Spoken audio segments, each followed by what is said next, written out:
Here's a doozy, okay? Reduce the damage to blacked out limbs by 30%. Veritas. What do you think that means?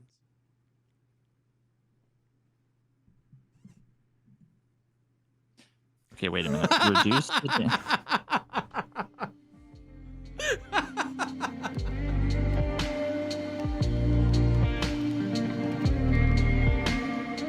What's up, everyone? Welcome to the podcast, a show dedicated to talking about all the poggers things in life, like music, content creation, and video games. I'm one of your co-hosts, Jesse Kazam. Cover so I can't see Veritas. That was good. And I'm funny looking, I guess. Funny. All I got to do is look into the camera and this giggle monster. This reminds me, by the way, we have to talk about this first. You saw the AI replaced voices for us. Yeah, on dude, Twitter. what the fuck? It's the same guy that did podcast GPT. He's been just like working with all the subtlety. Yeah, he's a homie. Right. He was at TwitchCon. We play Star Citizen with him all the time.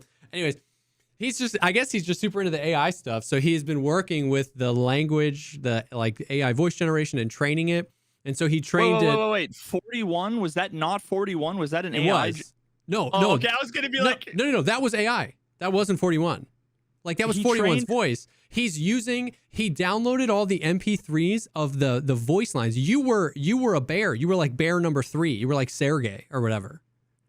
He downloaded all the voice lines and just feeds the Tarkov voice lines into a language learning thing, and then creates an AI voice model that he then fed that clip of the podcast, and it replaced my voice with USEC 4, or 3, which happens to be 41, and he replaced your voice with Bear 2 or whatever it is, and that's what came back.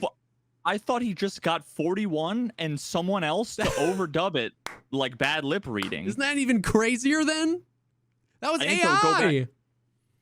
That's the crazy thing is I haven't played Tarkov for so long that I like kind of recognize the voice, but I'm like, maybe that was just his voice. Yeah. Like, dude, I thought it was him in 41. Isn't that insane, bro? And it even got like my inflection where I laughed a little bit, and then I was like, I'm Jesse Kazam, and then you hear 41, it's like, I'm Jesse. Like, it was so good. And then like you as like, it was so funny because 41's voice is 41, but I hear those bear voices all the time in Tarkov. So it felt like, I don't know, it felt like the scene from Wreck-It Ralph where all the villains are sitting around in a therapy session and the Street Fighter guy's like, just because you're a bad guy doesn't mean you're a bad guy. It felt like that, like the bear from Tarkov was like, and I'm a level 100 rogue. Like he was like talking about what he does in his off time and stuff like that. Oh, dude. Oh, shit. Yeah, I don't get the Wreck-It Ralph reference. Never saw it, but I know what you mean. Very good movie. Anyways. I won't watch it until you watch like the 97 movies. Yeah, true. But anyways, that was hilarious. So that must have been the same, like similar. I was gonna say, but it sounds like he probably did that himself. Because recently, somebody sent me, and I don't remember who it was now. Too much. Oh, it was Ultimate. Ultimate KC sent me Eminem, like I think it was Guess Who's Back. Okay. But in Cartman's voice. It's like, guess who's back? Guess who's back? Guess who's back? And it's like, oh yeah. In Sealable's Discord, Subtlety sent like a minute and a half of Stacy's mom, but with 41 singing it. Holy dude. You know what I was thinking? I had an absolute 5-head idea that I think would make people more concerned than anything, because they'd think I was having a stroke. But you know how sometimes people do the bad lip reading, where they what they're saying, it matches exactly the mouth shapes that would, but it's nonsense. Yep. Yeah, so my, pea salad, Toyota Corolla, like it's just garbage. Yep. I was thinking about taking that to the next level and doing a bad lip reading of myself. So it would just look like I was having a stroke. Oh my God. Because it wouldn't make any sense. Because it would be believable with your voice. Yeah. I would know exactly the like inflection and everything. You need to take a clip of you like mauling at a chatter who's just like really not listening to what you're saying, because it would literally look like you had just snapped and you were like losing your mind. Oh my God. Oh yeah, so no, funny. that's a good idea.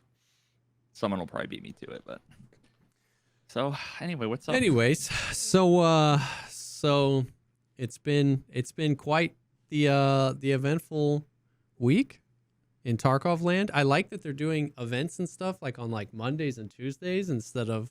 It's been literally eventful. Yeah, literally eventful. And then they did a new patch this morning, which I was like, oh, thank you, BSG. Perfect for the podcast. Because if they do it tomorrow, then it's a whole week until we talk about it. And then it's 3 more days till the episode goes up. And I was like, oh, bless up. So things got a little crazy. I know you probably know a little bit about what's happening, but we can just take it chronologically first in Tarkov land. On Monday, we got a new event, and that event was an all the bosses are on one map event, but they separated out this is actually wholly, like when you look at the whole, one of the best Tarkov events ever. I love this event. The goons, the 3 goons, are on factory 100% of the time, just permanently. Every time you load in, the goons are on factory. Which, of course, you're going to spawn in and Bird Eye's going to one-tap you sometimes. But it's chaos. It's end of wipe chaos. 5 players. Is Tagilla also in there? No. No. Oh, they removed him? Yeah. 5 players, 5 to 6 players, scavs, the goons. It's insanity. And if you're good, it's a great loot farm, right? You can just, like, rip them and get out of factory with some class 5 armors and some decent ammo and some guns that you're going to vendor because they're, like, 18 durability. But it's awesome. Then separately, the 6 other bosses, Kilatagilla, Reshala, Gluhar, Sanitar, and Sturman, are all on one map, which they've done for a few years now, where like they put them all on reserve or they put them all on interchange, but they rotate every 4 hours or whatever, 4 hours, 5 hours, they rotate to a new map. So they go customs, and then they're all on shoreline, and then they're all on interchange, and then they're all on, I think, woods, and then reserve, and then back. I think the only 2 maps not included are Lighthouse and Labs. Labs, obviously, and then I don't think they put them on Lighthouse. And so all the bosses are on a map. So that, to me, is really cool for a few reasons. One, the fact that they rotate is awesome just because, like, it's not just one map forever. And it allows you, it rotates around. So, like, if you're newer and you want to, like, get your customs quests done, you just wait till they're on any other map, and then the other raids are pretty dead. So the boss rotations are pretty cool. The only criticism I would say is that how long they spend on each map and how many maps there are adds up exactly to 24 hours. So it's like, it's always, if you play during the same time, you always face it's always customs in the morning, and I wish they had halved it so that like it would rotate. You know what I mean? So like they're on each map for half as much time, but twice a day, or not even half, I guess a third, somewhere where it would like actually rotate, and every day it would be different. But they tweeted it was like a newspaper, and they actually, in the newspaper article in Russian, it actually said the schedule too. So it's like they actually kind of told you the schedule of what was going to happen. But super fun that it changes and that it moves around. Super fun, just like endgame PvP. The bosses, of course, are just like awful entities, but it's still super fun to just like dumpster them. And then there were 2 new quests. One quest was kill all the goons in one raid and survive.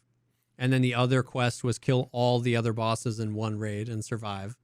And it gave you like T7 goggles or something. So like more quests and more like hard quests, but not like reasonably hard. Reasonably hard because like it's one of those things where like the reward isn't such that a casual player feels like they're missing out if they don't do this event. Like the reward is like 55,000 USD, which is a ton, and T7s, which nobody's gonna friggin' use. You know what I mean? You're just gonna sell them, or I mean, I guess you'll use them, but every time I use T7s, I died with buckshot scav, so I don't care about T7s anymore. But it's not like unlocking BP like it had been in the past, right? So yeah. And there's no like, it's not like if you, well, I guess, yeah. I don't know. It just felt you can accomplish it in one raid. It's not like the Bloodhounds event where you had to survive 7 raids in a row. It was just Survive like 10 raids without encountering a cheater. Like, oh, yeah, nobody's exactly. It's like the cultist one and the Bloodhounds one had to span like 10 raids, and there was a fail condition. So that was just so brutal to get super close and then fail. You know what I mean? Yeah. Whereas this one is just like do it all in one raid, and if you die, you get like, you know what I mean? It was only one raid's worth of time invested, and it wasn't whatever. I ended up getting it done kind of accidentally. Me and Valiant were just playing, and I killed Rashala, and then I killed Killa Tagilla, and Valiant died, and he was like, "Well, try." And we were on interchange, and it was like nighttime, so there were less player scavs, and I ended up just basically shift Wing throughout the whole map and killing them all and getting out. So I was like, "Bog," I didn't expect to, but.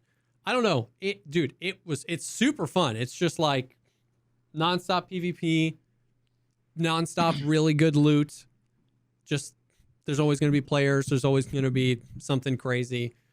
How like populated does like the queues and like the raids feel? Like, does it feel like it's?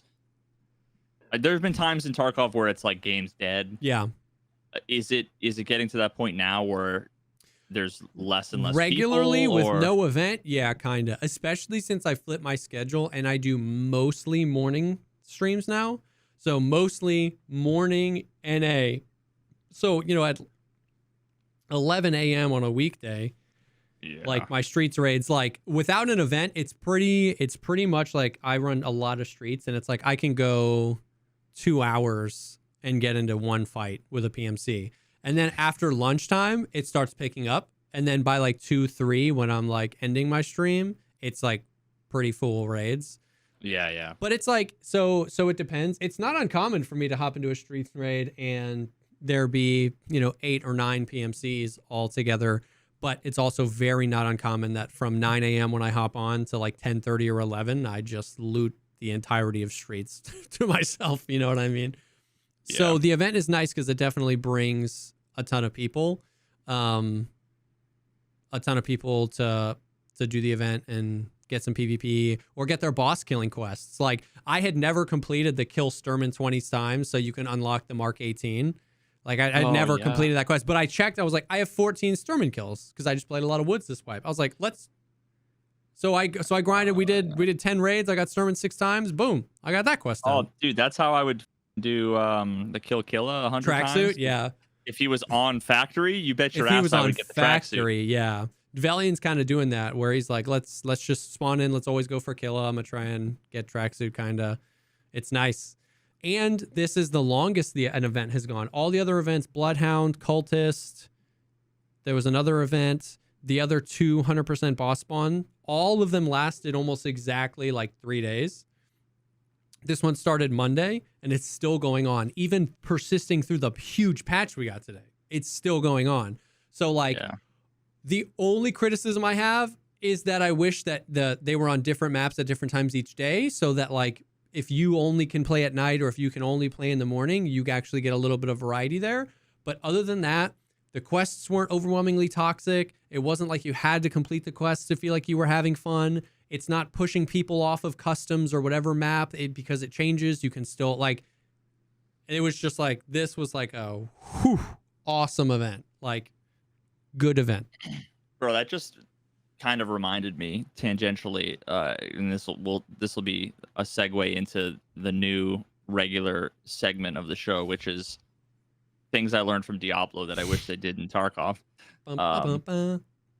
There's this whole like system. It's called the Renown system. I won't get into like the details, but there's like a million of these like statues that when you go around, they're like hidden all over the place. Yeah. And when you like find one, they give you bonuses, like Yeah, permanent yeah, bonuses yeah. Okay. that are shared for all of your characters. So it might be like +5 Oh, strength interesting. or +1 skill point. And then there's also like a fog of war on the map that when you go around and you explore with a character, you uncover the map. It's going to be different. Season 1 of Diablo starts in like 3 weeks. It's like 20th of July or Okay. something. And there's a bunch of changes that are coming around then. But one of the cool things that they weren't originally planning on doing, that after the feedback from the players they are now doing, is all of that stuff you get, the vast majority of that progress you'll have it forever. Oh, So okay. you don't have to go like you don't have to play the campaign again, the main storyline. You don't have to go and collect 150 Lilith statues. You don't have to go and do. You'll always start off every season and every character with a ton of that you already like unlocked. So it gives you like a motivation to do it, right? Yeah, yeah, yeah. I was just thinking about how many more people would go for tracksuit, maybe not only if it was slightly more attainable or Yeah. if there were, but also like if you unlocked it once and you always had it. Even if it was still 5 million rubles or whatever. Yep. So Yep. at level 1, day 1, you're not going to be able to wear your tracksuit, right? But if you make a bunch of Yeah. money, then you can buy it, but you don't have to kill 100 Oh, times that's interesting. again. You unlock the ability to purchase it each wipe. Yeah, you still have to invest something. Yeah. That's I couldn't agree more, man. Now I get like that the wipes aren't seasons. Yeah. Although I think it's still in the air as to like whether or not they will be anything For like sure. seasons in the future or whatever. But I don't know. I just feel like that it's really nice to know that when you're playing a game that has a repetitive cycle, whether it's seasons or whether it's wipes or whatever, that the things you're doing that you're much more likely to want to do them and to be excited about doing them, even if they're kind of annoying and grindy. Yeah. If it's a permanent benefit. Dude. Yeah.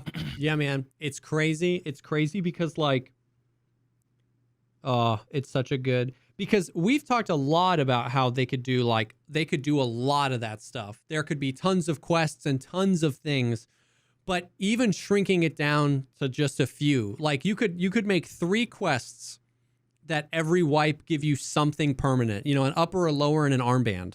And that would mean twice a year, an artist would have to just sit down and create an upper, a lower, and an armband. It wouldn't have to be a tremendous amount of work. And those 3 quests could change minimally. One would be kill a boss a certain amount of times. One would be kill X amount of PMCs, and one would be kill X amount of scavs. Kill 10,000 scavs in this wipe, kill 2,000 PMCs, kill X boss 100 times. Wow, I'm literally just doing it. This is all you would need.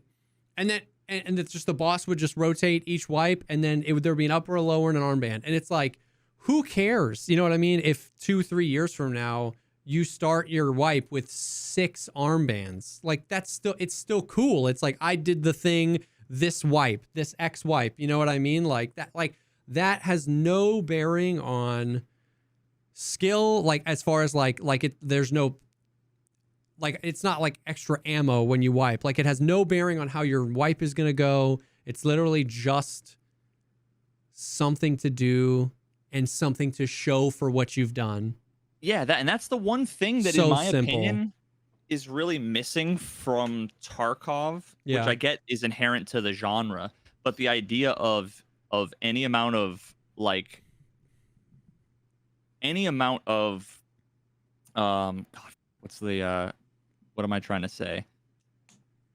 Like, when you play games that don't have wipes, whether they're single player games or multiplayer games or whatever, like when you unlock things, maybe like the golden gun, golden AK in Call of Duty 4, it's like worth getting the headshots or whatever because like you have that kind of forever. Yeah. You have that like investment, and as cheesy as it sounds, like a sense of pride or whatever over like your collection of things.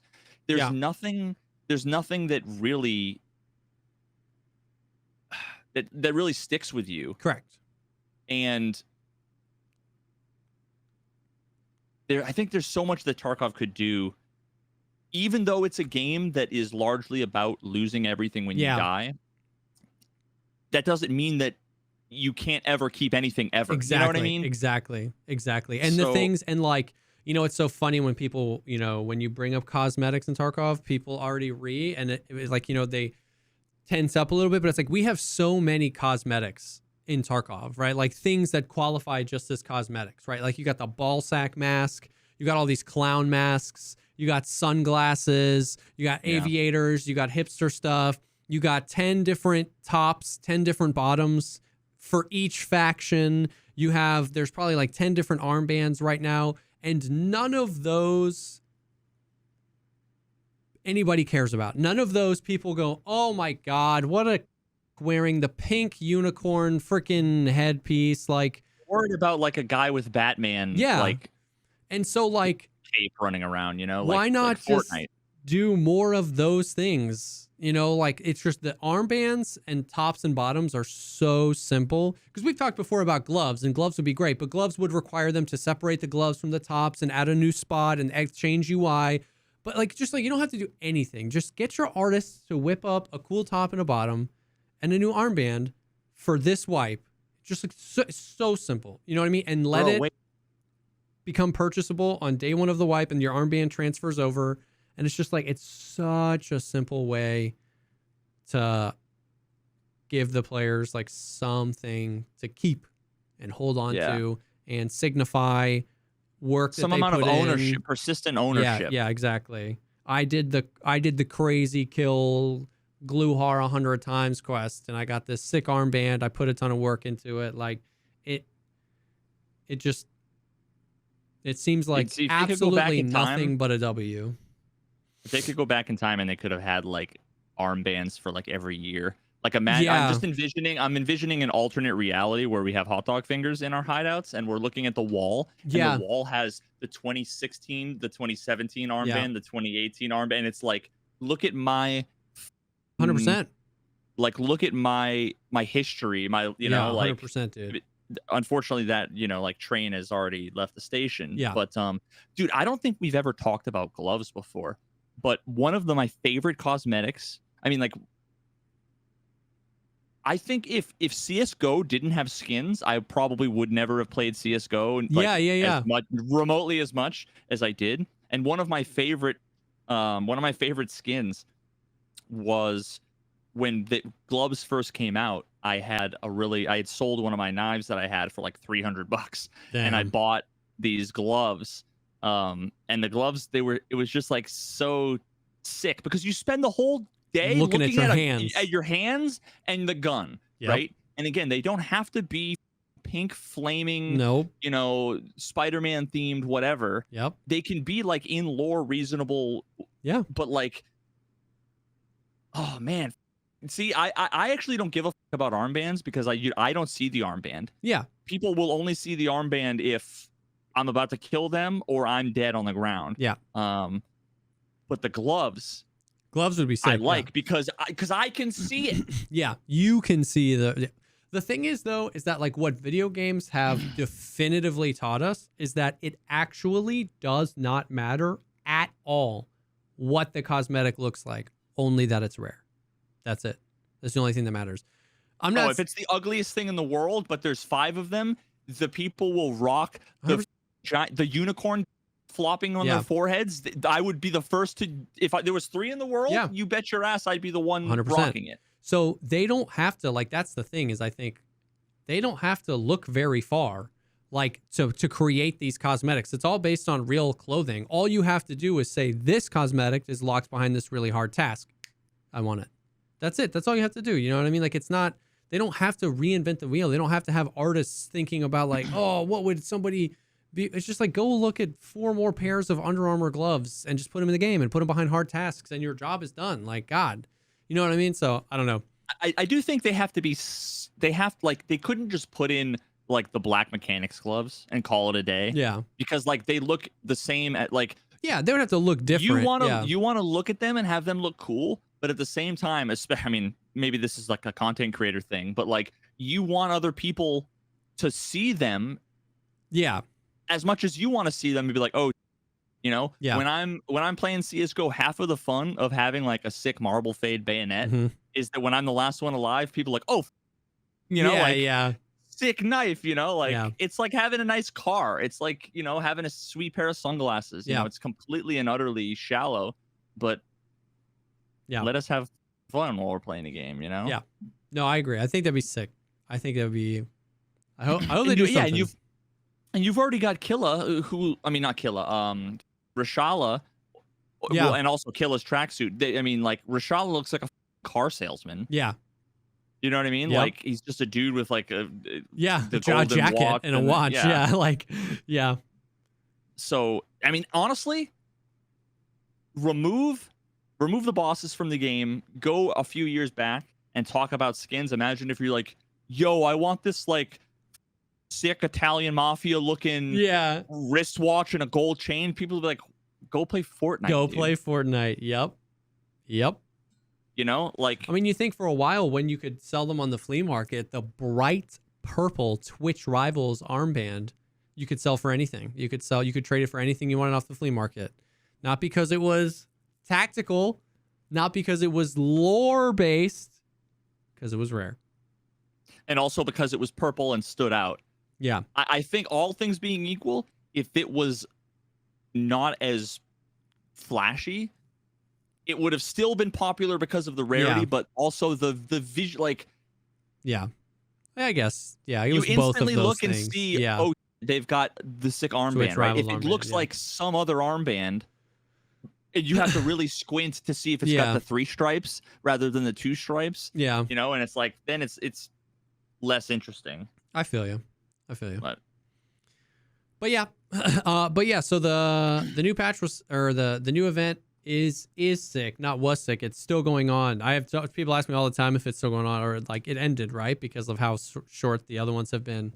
But dude, it's been super fun. I mean, it's like Tarkov is still very Tarkov, right? The AI sucks. We pushed over to fight Sturman today, and he was full sprinting, and he 180s, crouches, I fall over, then you hear an SVD shot, and he hit me 3 times. The after action report says like I got hit 3 times in the thorax with the SVD, and I was like, okay, buds, you know what I mean? And they still say that doesn't happen, which is hilarious.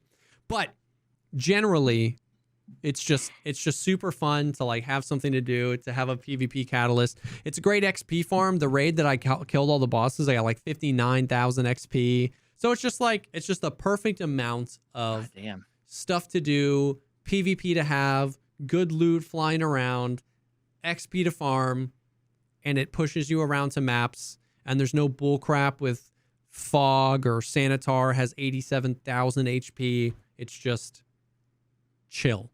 So it's been good. I've been really liking it. Sweet. Then yesterday we got a tweet, and it was very interesting, man. Very interesting. There's a lot to break down here, but we got a tweet yesterday saying, tomorrow, July 6th, we are planning to install the technical update 13.1.0. The installation will take approximately 6 hours, but may be extended. There will be no wipe at this time. 6 hours? Yeah. So this was super interesting because I'm trying to find the roadmap here. I have it saved somewhere. This was super interesting because as per that roadmap that they gave us, it was the 13.0.5, which was like they added Oculus to interchange and they fixed the flashlight bug. And then they said there was going to be the Unity 2021, and then it was going to be 13.1. And 13.1 was like the top to bottom. We replaced the netcode.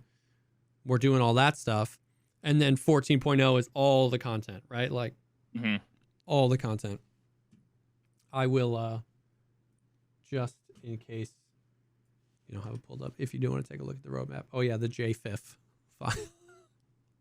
Oh, okay. Anyways, I'm the ultimate malware. Yep. So here's the deal. The thing is, though, is that like everybody thought kind of the way maybe the way not everybody thought, but the way that they presented it was like the technical update and the transition to Unity were going to happen back in like April, May. And then we were going to get 13.1 and then 14. Like, basically, I say it to say, here we are. We're over 6 months into a wipe, into arguably one of the worst wipes in Tarkov history. We've got a bunch of events. We're in an all-boss event. This is the first time they've ever done an all-bosses spawn event on one map that hasn't been a pre-wipe. Mm-hmm. And then we get a huge patch that's not a wipe. So, like, everybody thought that, like, or at least maybe not everybody, I was convinced. I was like, 13.1 has to be a wipe. Like, it's because I'm like, there's no way 14.0 is close, you know, with all the content. There's no way that's close. So they'd be doing something very wrong if we waited so long for 13.1 and then it's 14.0. Like, yeah, it would be. I mean, it's not obviously not impossible, but like just how software versioning it would is just and be everything. weird. Like, exactly. So I was big, like, I didn't necessarily think that the wipe was going to happen in the next week or so, but I was convinced that the next wipe was going to be 13.1 because I was like, what the hell else is it going to be? Yeah. Then we get the tweet that says 13.1 is happening tomorrow, 6 hour downtime, no wipe. And then we got confirmation from Nice Guy that this does not include the transition to Unity 2021. They like leapfrogged it. And what blew my mind was I was under the impression that all of this new netcode stuff was directly a result of them working in Unity 2021. Right? That's what I would have assumed. So it was no, you misunderstood. It was all the work they did in 2021. They just hadn't got around to merging it yet. They've been working on the merge conflicts since then. Yeah. So very weird. Now, you know, a lot of people were like, that's why they shouldn't have ever given dates. They never did. They literally didn't put any dates on the roadmap. They like Jesse gave dates. No, I didn't even give dates. They didn't put dates on the roadmap. And I wasn't mad. I don't care. It was just, I mean, you sound mad. It was just, you look mad. I'm actually pretty furious.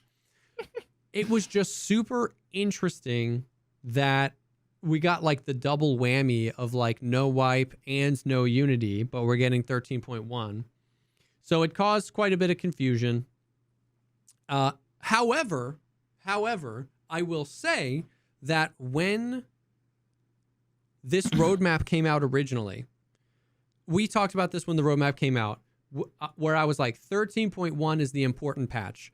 Shoulder swapping, vaulting, all that stuff is so cool, and I want it, but like, we have said, you could probably find this sentence coming out of our mouths, probably your mouth first, 2 or 3 years ago. In a shooter game, if you can't trust what you see and you can't trust what you hear, nothing else matters. Like, you know what I mean? It's just like you can have vaulting, you can have shoulder swapping. If the netcode sucks and the audio sucks, it just doesn't matter. Your shooter game's not going to be fun. And we've said that so many times. So back in April or May or whenever they released the roadmap, I read this patch, I read 13.1 patch notes, and I was like, this is the important patch. And I remember saying, I hope they don't wipe with this, because I was like, it's going to break the game. You know what I mean? I'd rather them just like replace the netcode, let everything like chill and like test everything. And then we need a stable wipe, right? Like if we have another wipe where we have 2 months of invisible players and streets, you know, completely unplayable. Like this was a rough wipe week. And we can't handle many more of those. You know what I mean? So I was like, I even said way back then, I was like, I hope they don't wipe with 13.1. So it's weird how it worked out where we didn't get 13.1 until it's now July. We're 6 months and a week into the wipe. This doesn't feel like pre-wipe anymore because they did this patch. So I don't necessarily think a wipe is coming anytime soon. So it's all kind of confusing. I don't really like care what order they do it in. What I care more about is like, is progress happening? So when I saw that we were getting 13.1, that excited me more than whether there was a wipe or not. I was just like, I'm just glad we're getting patches and like things are moving forward. So it was just weird. It was just weird how it all went down. We leapfrogged Unity, and then what they ended up doing was, because there was so much confusion, they released patch notes for this morning's patch yesterday, where they were just like, here's exactly what's coming in the patch and stuff like that. So let us go through them. I guess it's weird because like we'll be talking about how effective these things are as they go, because I played for about 7.5 hours this morning after the patch went live. So patch went live this morning. It was exactly 6 hours of downtime. You could download the patch like 5 minutes before the quoted downtime ended, but you couldn't launch the game. They like literally waited, like it was to the minute exactly 6 hours of downtime, but they didn't have to push it. And then the patch came up. So and I can actually, I'll throw the patch notes in chat just so people know. But they said, so the key goal of this update was to fundamentally change the architecture of player display and synchronization on the client and their connection to the server. The goals that we achieved were increase the number of network entities on the streets of Tarkov. In the future, changes are possible on other locations as well.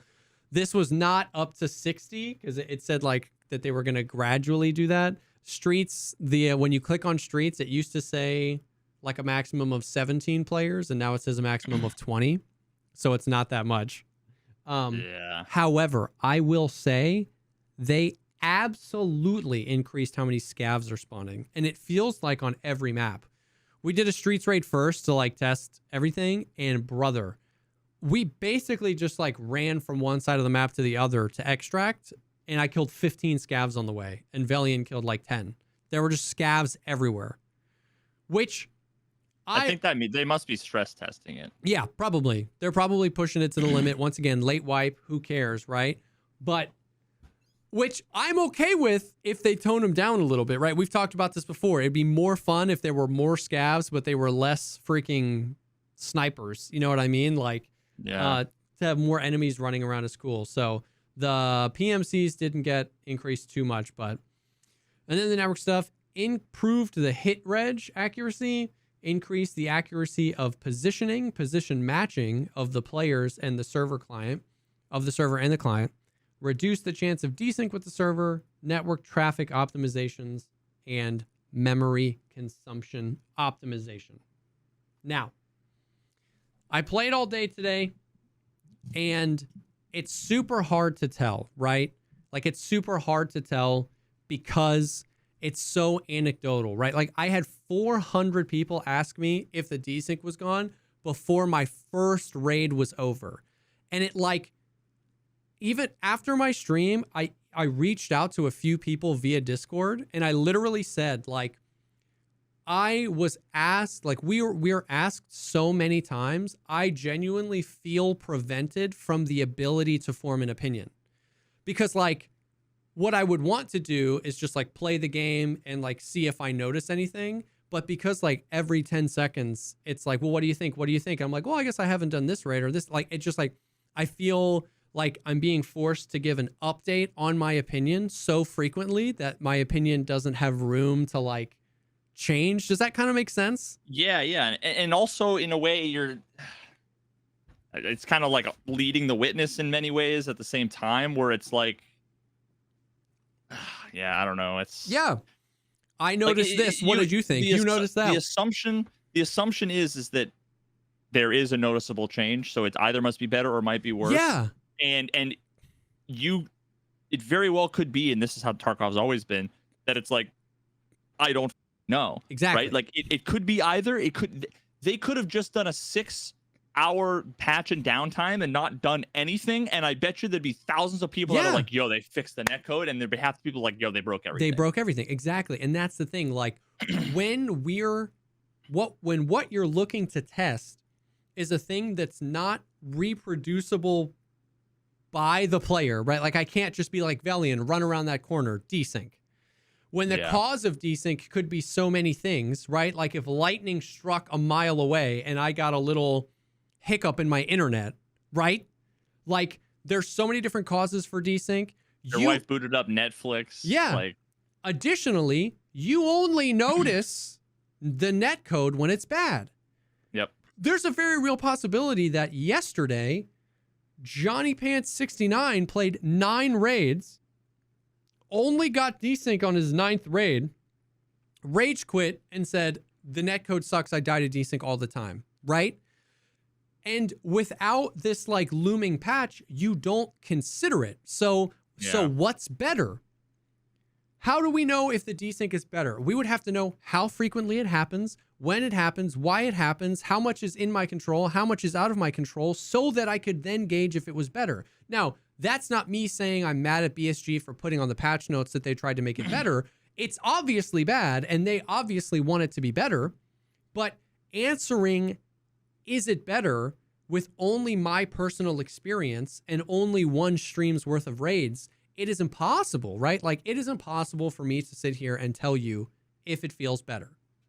The only thing I can tell you is that I played Tarkov for 7 hours today, and because of how hyper-focused I was on it, I can tell you I didn't die a single time and say, look at that desync. Not a single time. Every death was like to some boss shenanigans or just like a straight up, I lost in PvP because I was standing still and somebody shot me in the back of the head. So it's anywhere between they completely fixed it or nothing's there's changed. No difference and you were just on the good side, I was just on the good side today. You can't know. Now, you're right. You're absolutely right. I feel like there does exist, there's some situation, there's some world where, you know what? Like, I remember they made some sort of update and I have a clip somewhere. It's in like 2018, I think, where you see me in factory, like up in the rafters. Yeah. And I'm just like, bah, headshot, bah, headshot, bah, headshot on a bunch of scavs. And it was like, all I remember is like the 2 years before and the 2 years after, none of them felt like this like 1 month period. Yeah. Where for some reason, it was like they had fixed some hit reg stuff. They cleaned up some of the netcode, and then they also improved like the animation, like the ragdolls. Yeah, yeah. And it was like, it just felt so good. Night and day. Like you hit people with the bullet and it was like, and it was like perfectly what you'd expect. Yeah. And it was like, there was something different about it. Even watching it, it's really subtle, but like something different. Yeah. There's a world in which you're like, I don't know what happened, but something feels really good. Yeah. But if it feels like nothing, as in it doesn't feel bad, you can't know if they fixed it. So I guess, like, I don't know, maybe people like want to know. They want to know if it's one of the extremes. Yes. If it's completely and utterly everybody is running in place all the time. Yep. Or the desync is gone. Yeah. Which is impossible. They're gonna assume that I can't figure out how you would know that, but Jesse must know. So yeah. So it's like, I wasn't at all mad that people wanted to know, this patch that I had even called potentially the most important patch in Tarkov's history before. I'm not mad, but just the reality is that it's so hard to quantify. And of course, there's a bunch of people that just like, it's so clear. And because it's so clear, they don't even really bother me anymore. The people who just like, are just looking for any morsel of evidence to support, the classic BSG breaking everything, failing on promises. And it's just like, I don't even read those messages anymore. I'm just like, move past. But like for the people that genuinely are just like, yo, like, how's the patch, man? Like, I just got off work. This one is so hard. It's so hard to quantify because I really, really, really want to give a real answer, and I can't, because like the way you quantified it, I wish I had that to say today. Somewhere between absolutely no different and the best it's ever been. Yeah. Because my personal experience can't, like, my singular anecdotal 7-hour play session, I can confidently place it there, which I'm going to talk about in a minute, why that actually to me is a huge W. The fact that that's the range. Nobody I've talked to today said it was worse. And that's, by Battlestate game standards, that's a W. I was just saying they could change nothing and half the people would say it was dog. And so the fact that nobody was saying it was worse is nice. Dude, it's so funny though, because once again, people were so hungry for a morsel. I had probably 200 people come in to tell me that Glorious died to desync in a raid. Like, people are so... Yo, everybody, Glorious just died to desync. Dude, people were so hungry to be like, this patch sucks, that they saw a streamer die to desync in a raid and like felt compelled to just start flipping through the Tarkov directory and telling everybody. Right? It was just like, it was crazy. By the 200th, I was like, Jesus Christ. Like, that means nothing. Like, one person experiencing desync in one raid. Like, there were so many things. Because if the expectation was that you thought this patch would eliminate desync, then your expectation was out of control, right? Like, it's like every time, like, did they fix the audio? Did they fix the desync? Did they fix the cheaters? Like, there will never, ever, ever, ever, ever, ever, ever, ever, ever, ever be a singular moment where we can point to where we said we had desync and then we don't. We had bad audio and now it's perfect. We had cheaters and now we don't. That's just not how it works. So we have to bring it in on that end. Not is the desync gone, is it better? They said they were trying to make it better and happen less frequently. So not is it gone, is it better? So we have to pull it back there, and then it's hard to figure out your starting point. You know, your end point is now not is it gone, but is it better? It's hard to figure out the starting point because how often did it happen? How often did it happen to you? How often were there days where it didn't feel like desync happened? You just happened to be on the winning side of the desync all day. So you were desynced from the server. You were just the one winning. So it didn't feel like, you know what I mean? Like, it's impossible to know. So the problem here though is that like you're explaining the right way to like mentally, emotionally approach this, but the people that needed to hear that, because this content is longer than 60 seconds, there's no way they would ever watch it. They made it to the intro and said, oh, they haven't started talking about Tarkov yet, and they clicked away from the meeting. They are currently in Glorious' stream saying how we're on my stream talking shit about him, right? Like that is the bro. Oh my god, that friendly guy had a clip on Dude, Twitter. Yes. Where are the bosses? Oh my god, yeah, bosses! Just like explaining how weird it is, dude. Like It was a great clip because it was a great summary. It was so good. He was basically just talking about how weird it is that like there's an aspect of like Twitch culture and Twitch chat that completely and utterly, and it's like totally accepted. Yeah. But I feel like there's probably an age range where like people are okay with it, and then the other people who are like, it just feels like weird or awkward or rude or whatever. Yep. But yeah, he was basically explaining just this whole concept of how people come in and they use your Twitch chat and your Twitch commands, assuming you have commands. That's the best thing when people come in and they just use commands that like they assume everybody has. Oh, you don't have like a price check command or whatever. It's like, no, because I don't want to be someone's Google search thing. Like, and I don't mind when they do that. What I think is funny is when they do the same command with like 11 different spellings. Once again, it has to be here. And it's just like price check, price checks, price $sign check, price check, PC. I'm like, bro, after the first one, you just ask, do you have the price check command? And we can say, no, you don't do 11 spelling variations. Yeah, it's weird. Yeah, because like we're like what I loved about the friendly guy clip is because he was talking about how like we're vibing, we're riffing, right? We're talking, we're having a conversation, and then somebody opens the door. Where are the bosses? And you're just like, it's just, on Shoreline, man. I don't know. Like, why did that have to be in all caps? You know what I mean? It's bro, like when I roll into someone's chat, maybe I'm a boomer, call it whatever you want, right? But the way that I approach the situation is the same way I show up to like a dinner party and I'm 15 minutes late. I like take my shoes off quietly. I open the door. I, like take temperature of the room. What's happening? I try not to interrupt. I might even wait a little bit to like walk in, but some people just come in and it's like, I am the main character. Everybody, I need to tell you about this, or with just no situational awareness, no emotional awareness. There's just nothing. Oh my God, you guys should have just seen what happened in Landmarks chat. Yeah.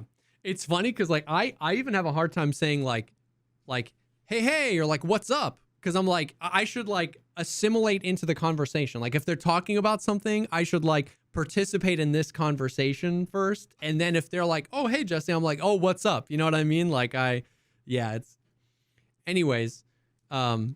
It's funny because that friendly guy made me realize, like, it's so funny because I just see so many similarities to like a lot of the Twitch chatters and my kids, right? Like my 2-year-old will be doing something and he'll be like, Jess! I'm a Jess! And I'm like, brother, I'll be like, how do we ask? Oh, damn, I should hit the Twitch chatters with that. How do we ask like a big boy? That's what I ask him. And he'll be like, Dad, can I have juice, please? I'm like, you've now unlocked step number 7 in the Veritas's guide to have everybody think that he's a condescending, because you have to talk to them like they're children, because how do we very ask? often they act like children. Not all of them. No. Not most of the time, but just enough that it gets you to be like, you want to try that again? Yeah, 100%. It's this time with a please. Exactly. You know, like, well, when I go into XQC's channel and I try all the commands, it's like, yeah, because nobody cares about any of the things that anybody is saying. It's a bunch of people in a mosh pit, right? Yep. Dude. Yeah, it's so true. It's so true. Oh, that's funny. But yeah, so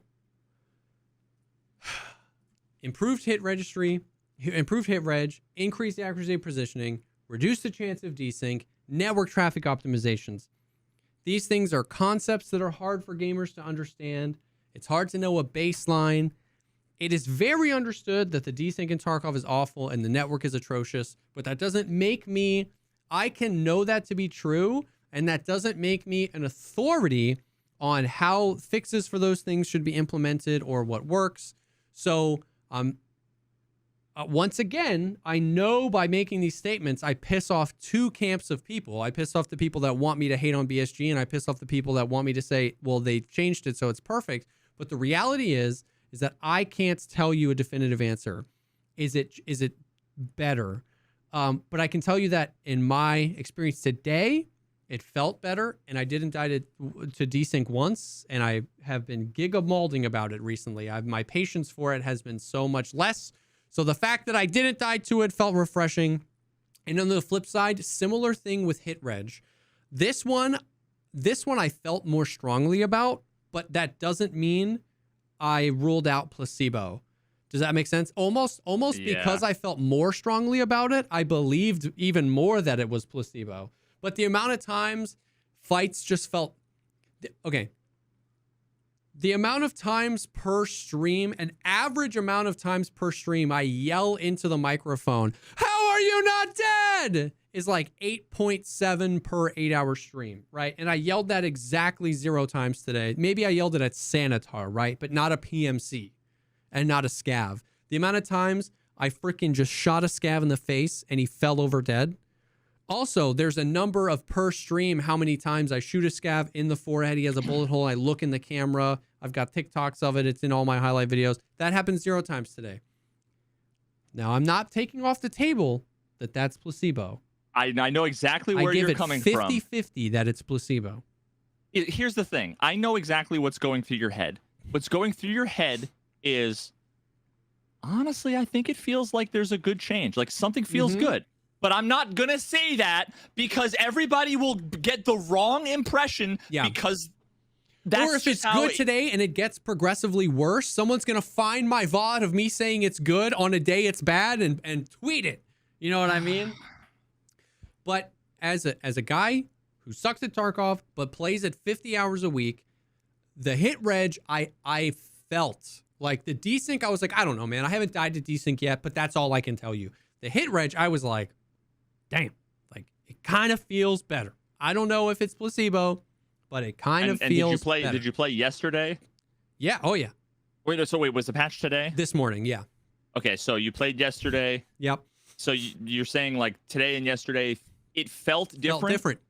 with an asterisk, whereas like I'm not saying, I know it could be all the caveats that you have to make that we shouldn't have to constantly make because people can't be like nobody can be reasonable. Yeah, absolutely. Asterisk, all those things. It could have been that 3 Thursdays ago I also had a day where all the scavs I one tapped died, but because there wasn't a patch, I just wasn't thinking about it, right?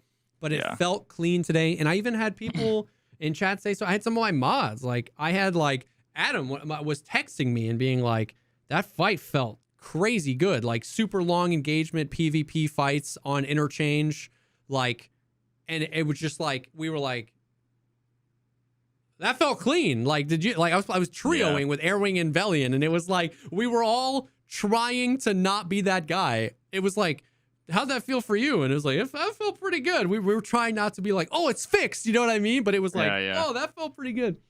So I don't know. I'm very aware that it could be placebo, but the hit rate felt better. Now, I will say once again, because I felt like my opinion, because I felt like I couldn't even trust my own opinion because of how many times I had been asked, I reached out to Desmond and somebody else and was like, and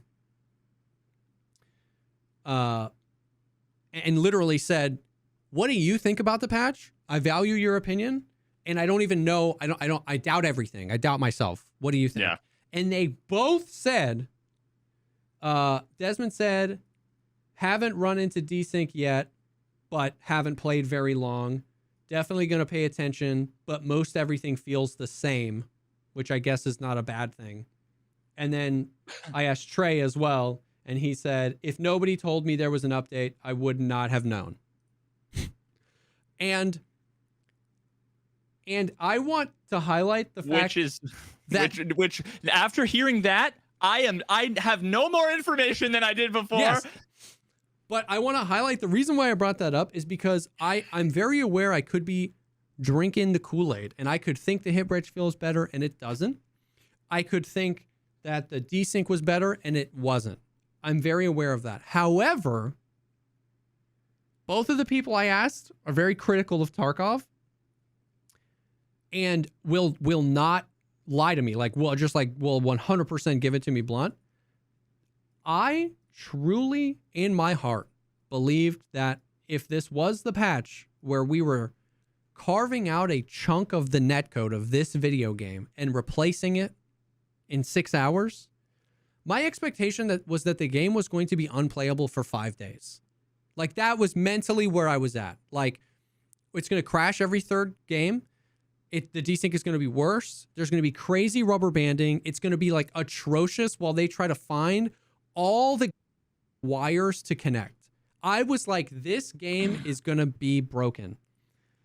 So with that as my expectation, being told I can't tell a difference is crazy good in my, like, to me, I don't care. Call me a shill. That is a W. The fact that it just even feels the same. Translating this as someone who's a couple steps removed from this. Yeah. What I just heard was like a battered wife saying, Tom came in late last night. He didn't beat me. He was completely and utterly hammered. He threw a beer bottle into the TV again, but he didn't hit me this time. I think things might be coming around. Like, it's that kind of vibe. You know what? That makes sense. I feel that way. I feel like I've been hit by some beer bottles via Tarkov patches. But that's just the truth, man. I expected this wipe to be a patch to be awful, and if the worst it wasn't awful, and you're excited. Yeah, the worst I love what this game has done to us. The worst criticism I have heard is that it feels the same. And dude, maybe it's because BSG has beaten me down so far that my standards are so low. Bro, or maybe it's because progress is being made. But either way. How big was the patch? W. Like, how big was the download? I think it's 500 megabytes.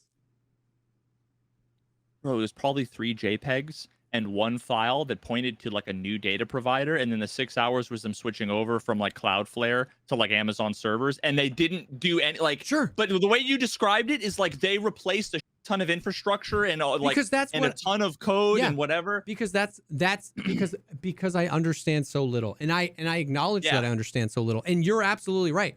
Like I'm not saying you're wrong. I never even considered that, right? Where they like I know so little about how coding works that I didn't even consider that they could build it all over here, and then basically all the changes is like instead of looking here, just look here, boom, and it could be that.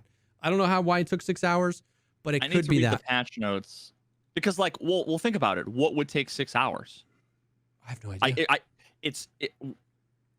Typically what it is propagation of an update to all of the servers.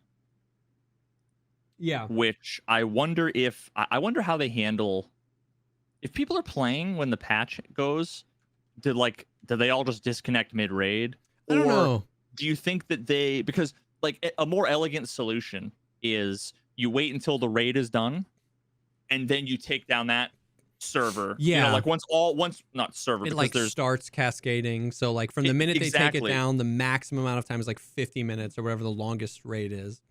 Yeah. Yeah. So and then once it's down, they'll like literally there'll be scripts that'll like reboot the OS, or it'll be a bunch of console commands. Have you ever gone into, I'm sure you have, when you're like troubleshooting or from some like Reddit post about how to fix like the frame rate in Tarkov, it's like run CMD, blah blah blah. Yeah. It's just a bunch of things where it's like download this, start this process, start logging in this area, delete a file at this directory. Like it's just a whole bunch of like that. Yeah. All of that stuff has to happen, and it has to propagate to all of the servers.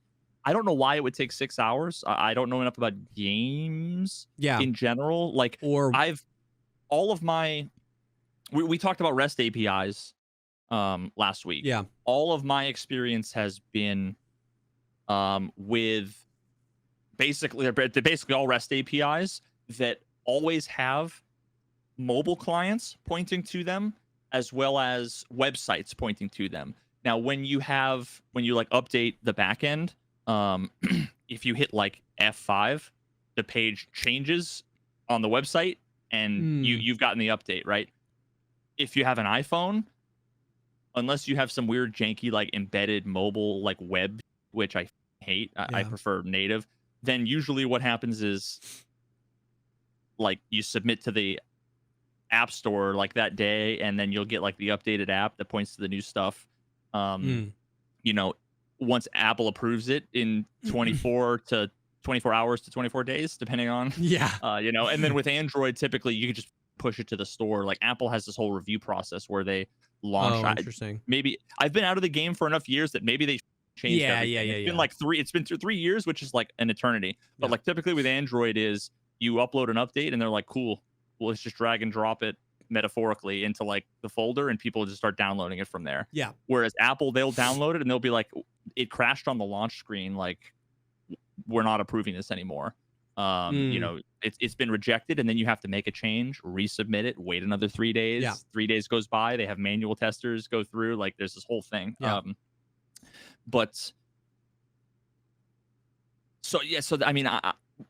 In those situations, whenever we would deploy an update, it was like 15 minutes of crossing our fingers, making sure nothing went down, and it was done. Yeah. And then we're talking about multi-billion-dollar, like billion-dollar, million user, like worldwide website mobile clients, That's crazy. hundreds of thousands of active users. Like, because what you're talking about is ultimately it's a folder, a directory on some Linux box somewhere without a monitor connected to it, with maybe it's Linux, maybe it's Windows, whatever, right? That just starts running a process and accesses files inside of folders. Like it's far simpler than people think. So I don't know why it would take that long. I wonder if genuinely they deploy it for an hour and they spend like a few hours like playing it.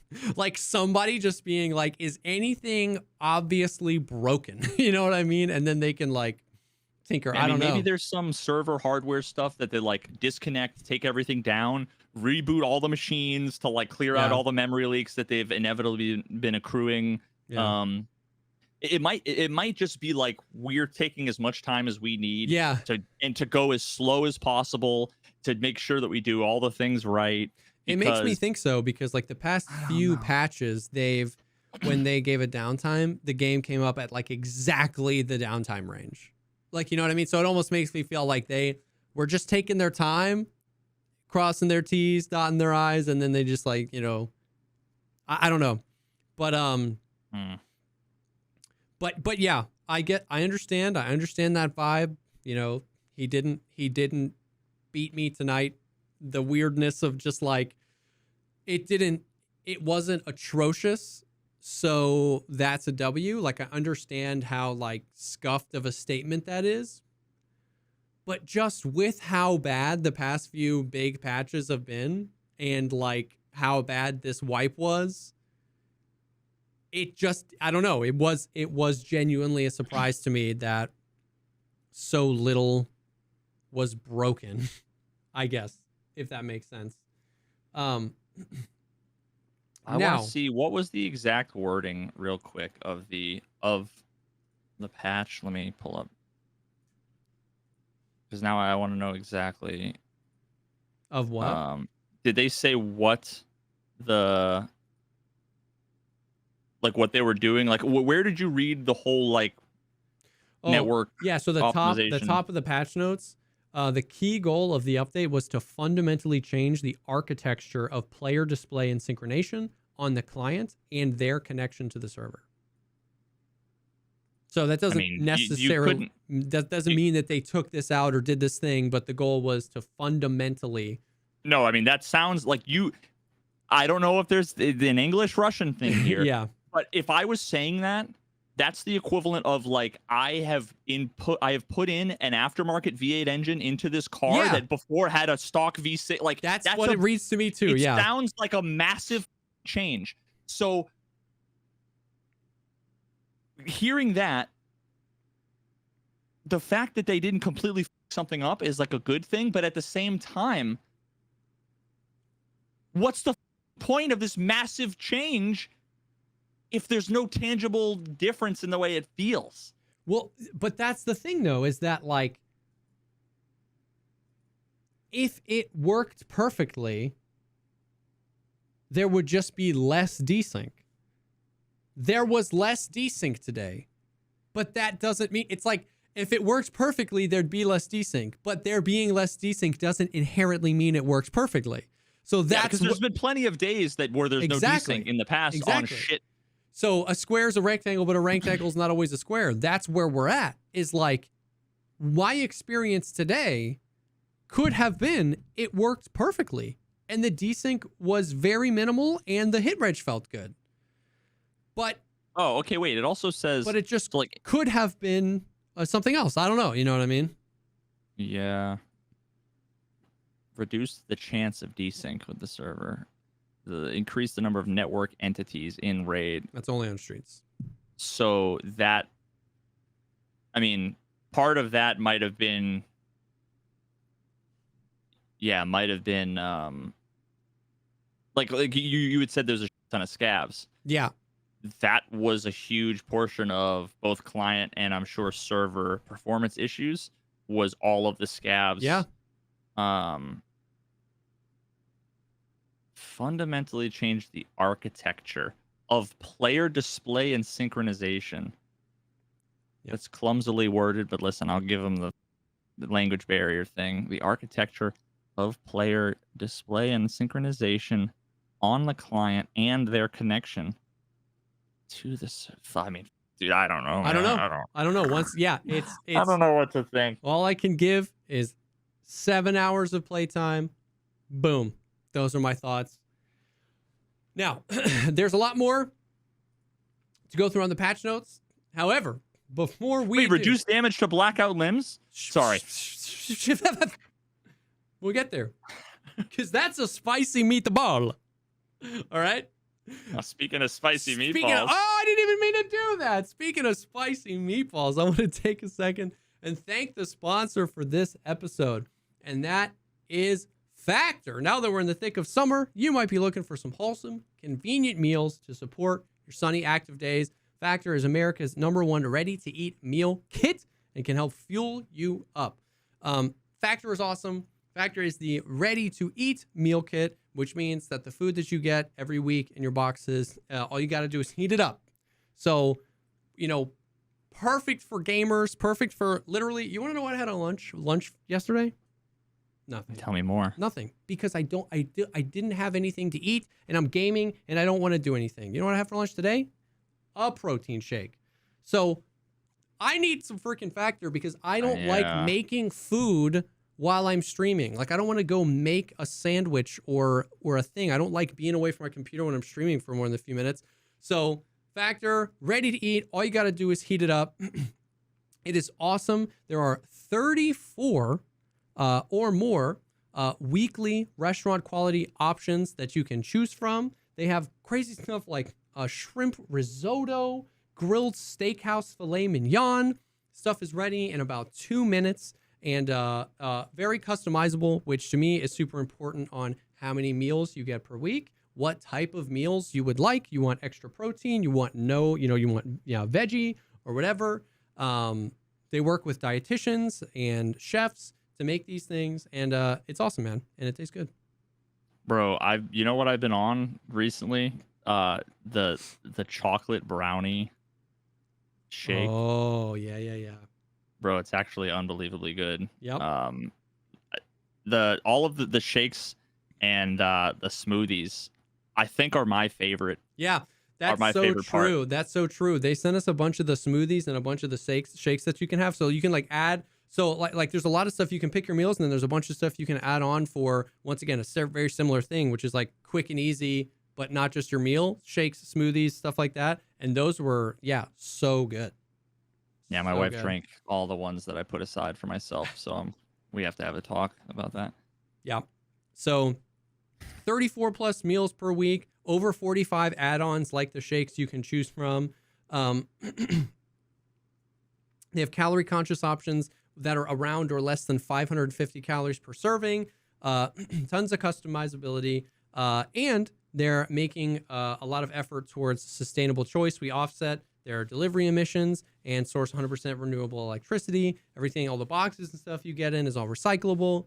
So it's awesome. So you can head to factor75.com/pogcast50 and use code POGCAST50 to get 50% off. That is code POGCAST50 at factor75.com/pogcast50. 50% off. That's a pretty solid deal. So yeah, thank you so much, Factor, America's #1 ready-to-eat meal kit, for sponsoring this episode.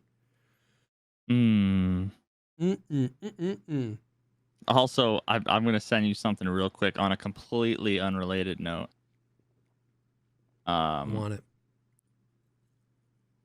Just take a look at that real quick. We'll have to chat about that at some point. G'day. Yeah. Okay. Yep. Okay. So. Yep. So let's continue down the patch notes. I was just so confused. I had a website in front of me that was like server maintenance. And I'm like, why the f am I looking at? Oh, right, Tarkov. Yeah. Okay. So the reason I wanted to break before, because the next thing, the last thing on networking related things, was memory consumption optimization. Brother, there is an atrocious memory leak. This is one of the L's, one of the most. They didn't fix the memory leak? No, they created a new one. They created a terrible one.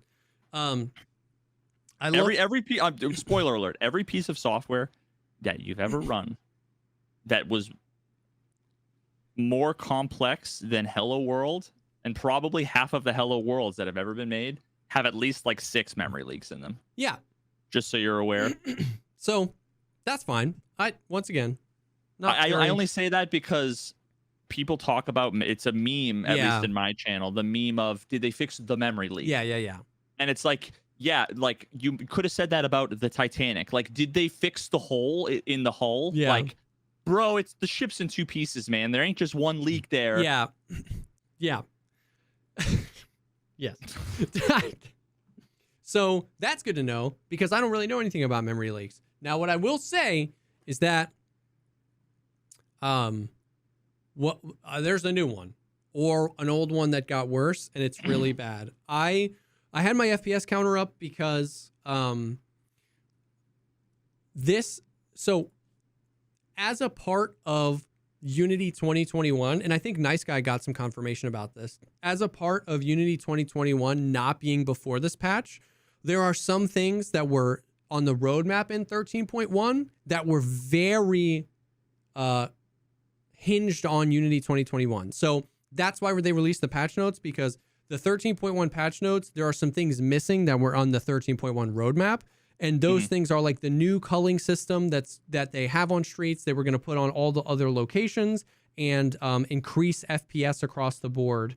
There was literally a noticeable increase in FPS in online raids. That is in the roadmap, but that's not in the patch notes. But I hadn't realized it at the time, so I had my FPS counter up because I was like, oh, are the frames better? And immediately I noticed, I was like, no, they're no better. They're no worse, but they're no better. So I was like, interesting.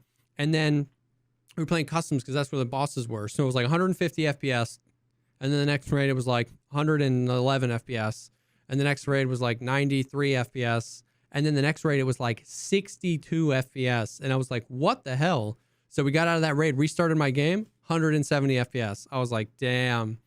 So some people were saying, like Hayes was saying that he saw a lot of luck with checking the auto RAM cleaner in the game settings. He was like, that because that in the past had been like, that doesn't really do anything.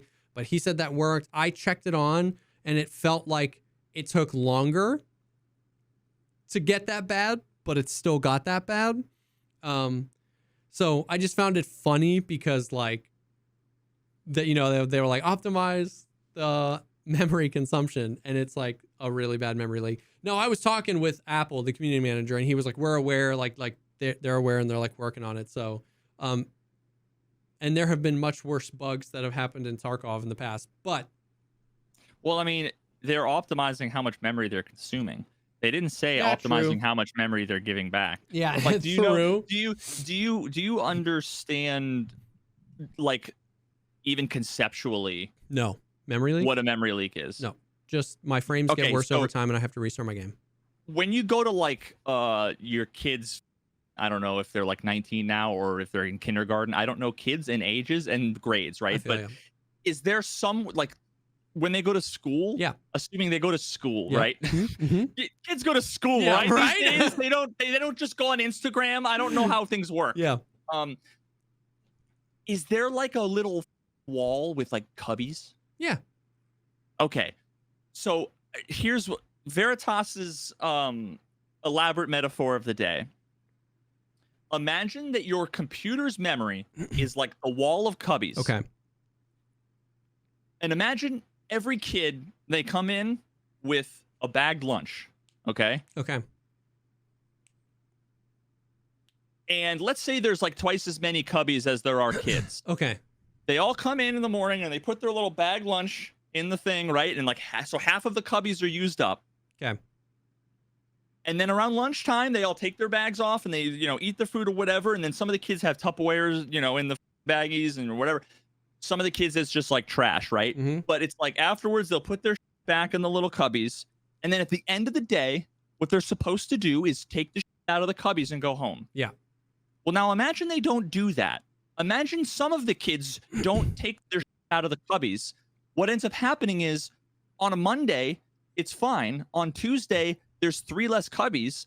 On Wednesday, there's half of the cubbies are full. And then now you're completely used up the capacity. And then on Friday, there's they're just full of trash. Yeah. And there's no cubbies. So now every time a kid comes in, he's got to go, Mrs. Smith, can you help me? There's in the cubby. And then someone's got to come over. And then, so it takes way longer than it needs to get the kid to sit down in his chair because he's got to. Okay. Metaphor is garbage. So, but have you ever heard of garbage collection in this context? Yeah. So I don't know. I think Unity, I'm probably going to sound stupid to people who know, but I believe Unity uses garbage collection. Okay. Historically speaking, one of the biggest issues, it was at least believed that some of those massive stutters was essentially like the janitor coming in, interrupting class, and taking all of the shit out. So it's like, and the janitor's a creepy janitor, right? So everybody in the class just stands there and nobody wants to talk, right? Because he's just creepy. So that was like the stutter. Now, sometimes it's scav spawning in, and that's a different thing altogether. Yeah. But sometimes, a lot of times, that's the system having to clear up resources because it's run out of resources. Yeah. That but makes yeah, sense. in a nutshell, like I'm sure you've seen like a line of code before where it says like, you know, integer x equals 5, semicolon, right?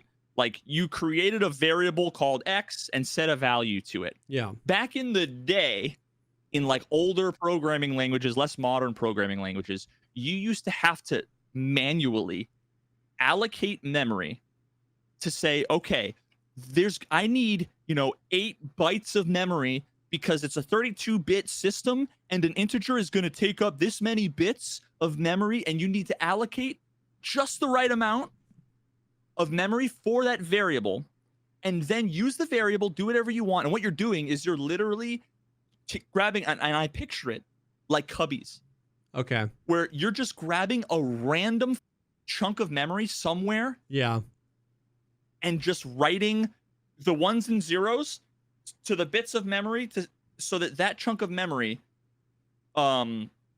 is the data that you just created, the variable. So it's the equivalent of, hey, Johnny, which cubby is yours? Oh, it's number 17. Okay, I'll go over to number 17 and I'll grab it. Like, that's literally how the computers work under the covers. More modern languages, you don't have to do that. It does a lot of that on its own. And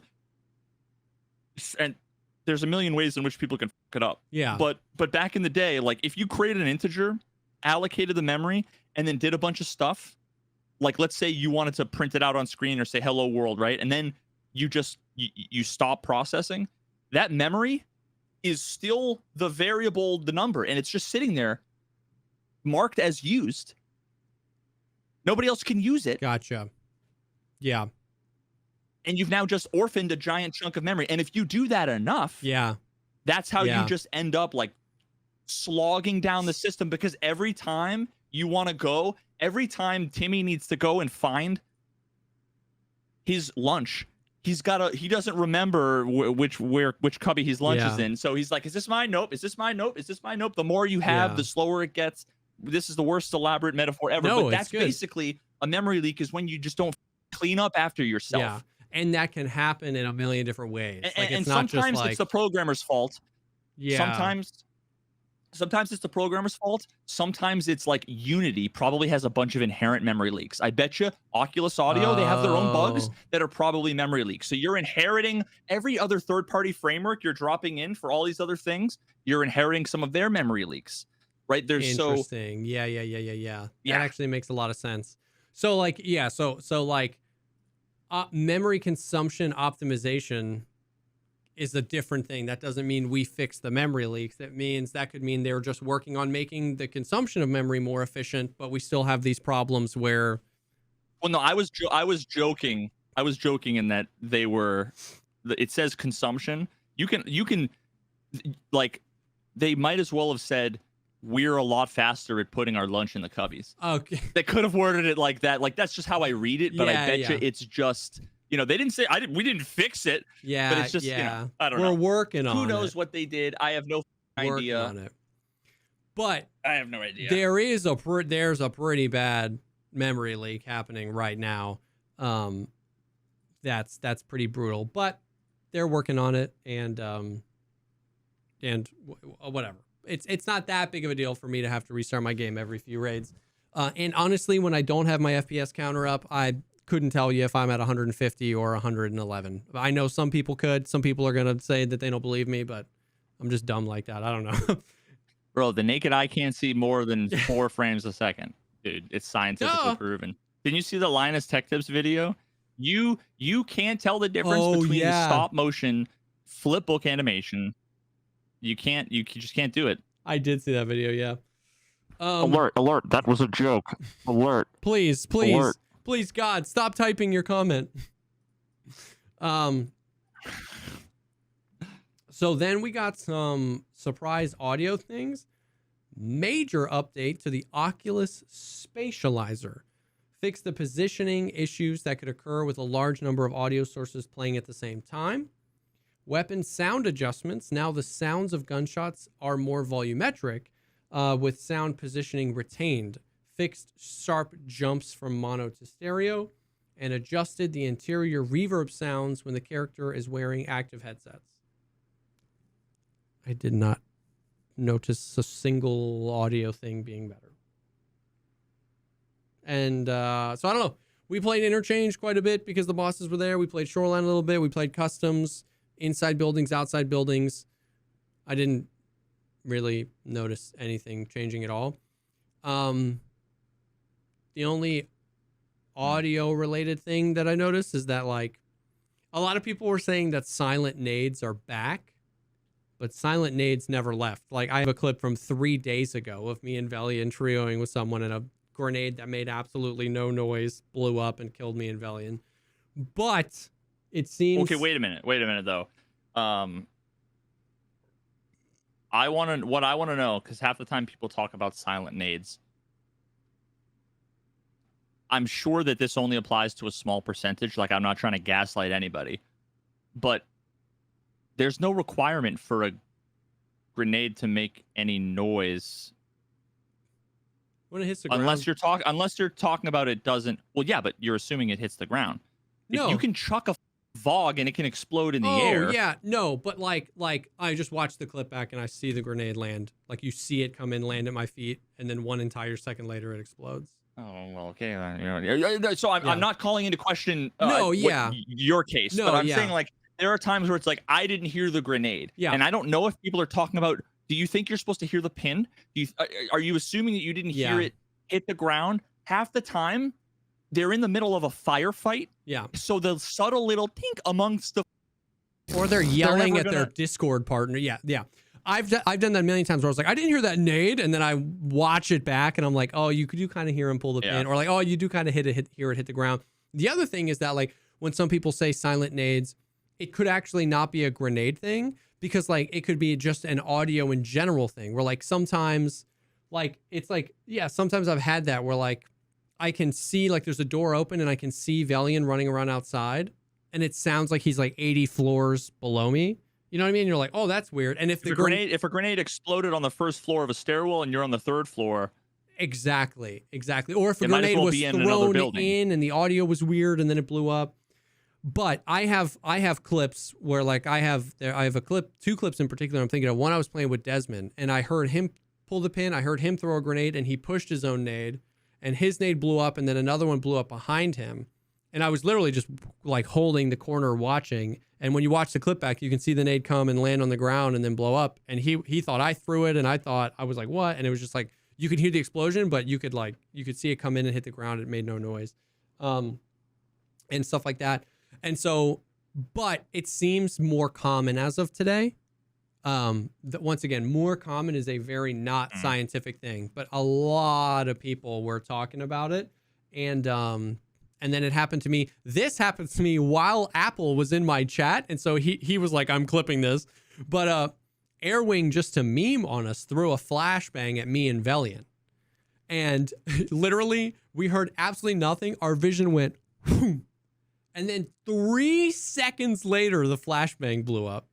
And we were like, whoa. It was like, hey, better late than never, I guess. But, like, the actual audio of the flashbang blowing up happened, like, 2 to 3 seconds after we were just completely blind. And so he was like, Ab was like, oh, I'm going to clip that. So that was weird. I don't even know how that happens. The only thing I can think of is because I've done a little bit of audio stuff. Given that I work on a lot of server and mobile, Yeah. very rarely do you ever deal with audio. I've done like VoIP calling before, but the few things that I've done with audio, typically what you have to do is there's like the operating system or some other entity is responsible for like playing the audio, and you're kind of like asking it nicely if you can play this for me. Yeah. Usually it involves like requesting to have audio added to like a buffer or something. Maybe there's a bug with either their audio implementation or the spatializer or whatever it is, where the audio got queued up, but for some reason the operating system wasn't able to play the sound until later on for whatever reason. Because otherwise I can't think of why. Like, I'm just envisioning there being a function in the code that's like process flashbang, right? And I know this isn't how it is, but like line 1 is calling a function that says blind player. Line 2 is calling a function that says play flashbang noise. You know, line 3 is, you know, like whatever. So you would think that they would be like linked, but then again, you would also think that like that getting shot and blood splattering would be linked to damage. And other things, right? So who the knows how it works under the covers? It also could have been. No, I was gonna say desync, but the thing is that like you got blinded. It's not like it's gonna send a message saying, "Hey, blind them," and then a separate message to say, "Hey, also play the noise." Right? It should be one thing, so it had to be. It had to be client side. Now, wait a minute. Did that happen for both of you guys? Wait, so it happened for more than one person. Then that means that says to me it's unlikely that it was like an audio queuing thing, because that's like a very like individualized system thing.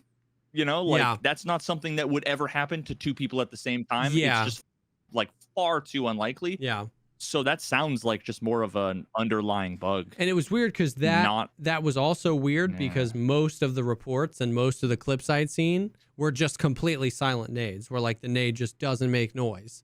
I even had some where it didn't even make noise. Well, the difference is that you die. No, but you die with a grenade. No, I've had ones that just hurt me.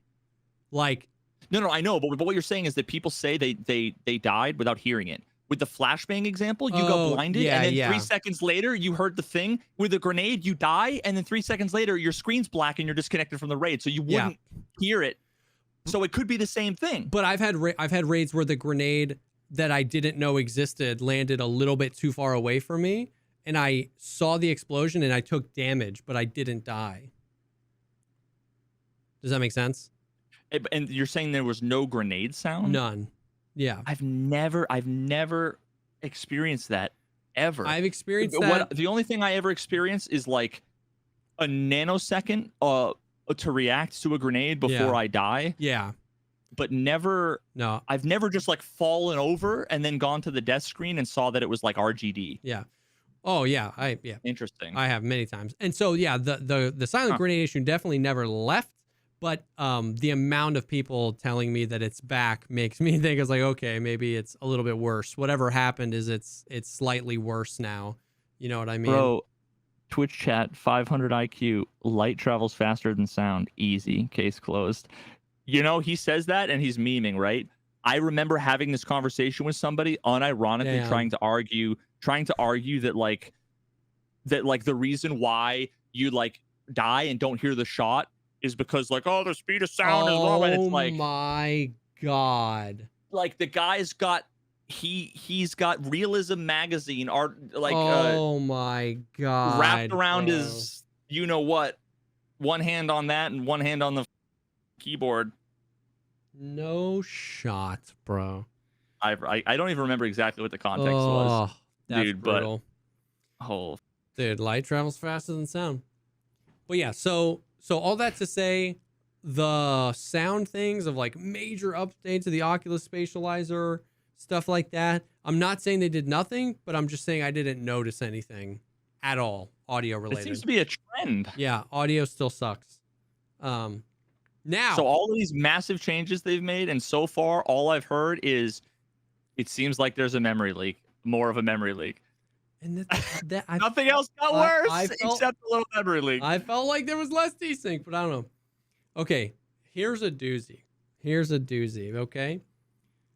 Reduce the damage to blacked out limbs by 30%. Veritas. What do you think that means?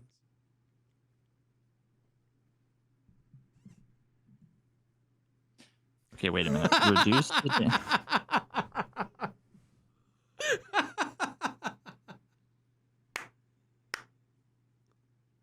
here's the mental like hoop I just went through. Yeah. I mean, so reduce the damage to blacked out limbs.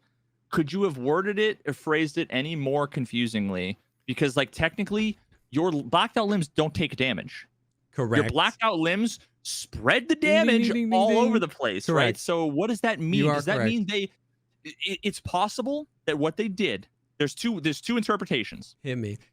They took, let's say you get hit in the arm, blacked out arm, and it was 100 damage. It's possible they said, no, not 100, it's 70, and then passed it through the code that has always existed, which does, God, it's been so long. Let me see if I can remember. Yeah. Which basically will propagate it to the limbs in logic that I'm not going to go through. But effectively, if it's in the arm, you're already taking a 30% reduction. Yeah. Because it's basically 0.7 multiplier. Yep. Spread out the rest of the body. If it's your legs, it's just a 1.0. Nothing changes if you get hit in the legs. If it's stomach, I believe it was 1.5. Yeah, I couldn't remember if it was 1.5 or 1.3, but it was an addition. I thought maybe 1.3. I don't remember. It's been so long. So it's possible that now it's 0.4, 0.7, and 1.2, right? Yeah. Or it's possible that 30%. Wait a minute. The question is there a difference? Math, I can't remember the name of the not transitive property. You know, where you have like, never mind. We're not doing like 7th grade algebra here. Yeah, I don't remember my 7th grade algebra. It's actually, but reduced damage to blacked out limbs by 30%. Not order of operations, you dinguses. PEMDAS, baby. Why are you all saying order of operations? It's not order of operations. It's like, there's no difference between saying 1/2 times 1/2 times 1/3 times 1/5 or 1/5 times 1/2 times 1/2 times 1/3. Yeah. It's all the same. Like, yeah.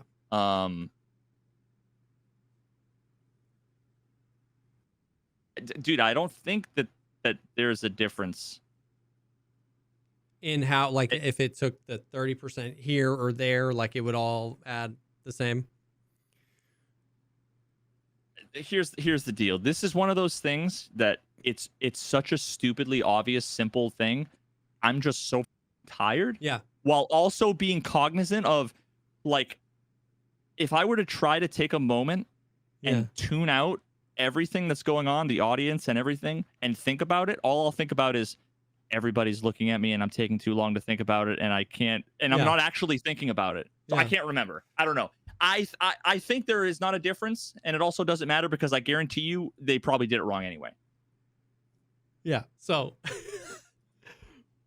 what actually happened was wait, really?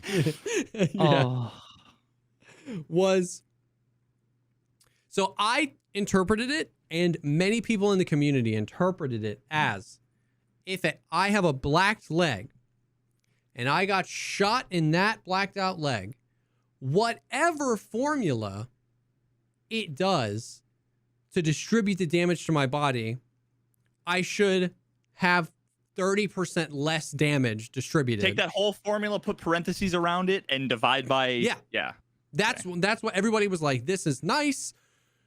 You know, increase time to kill a little bit, make it not so brutal to get shot. Like, this is like, so many people were like, W, sweet. Because remember, the patch notes came out before the patch. And so everybody was like, this is a great change.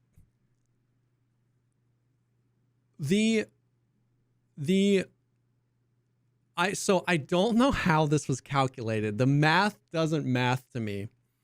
But when the patch came out, Rengar did some testing to actually see if it was real.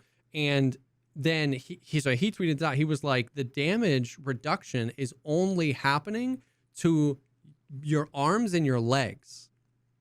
So if you got shot and then it does its math and it says, I'm going to do 10 damage to your leg and 10 damage to each arm.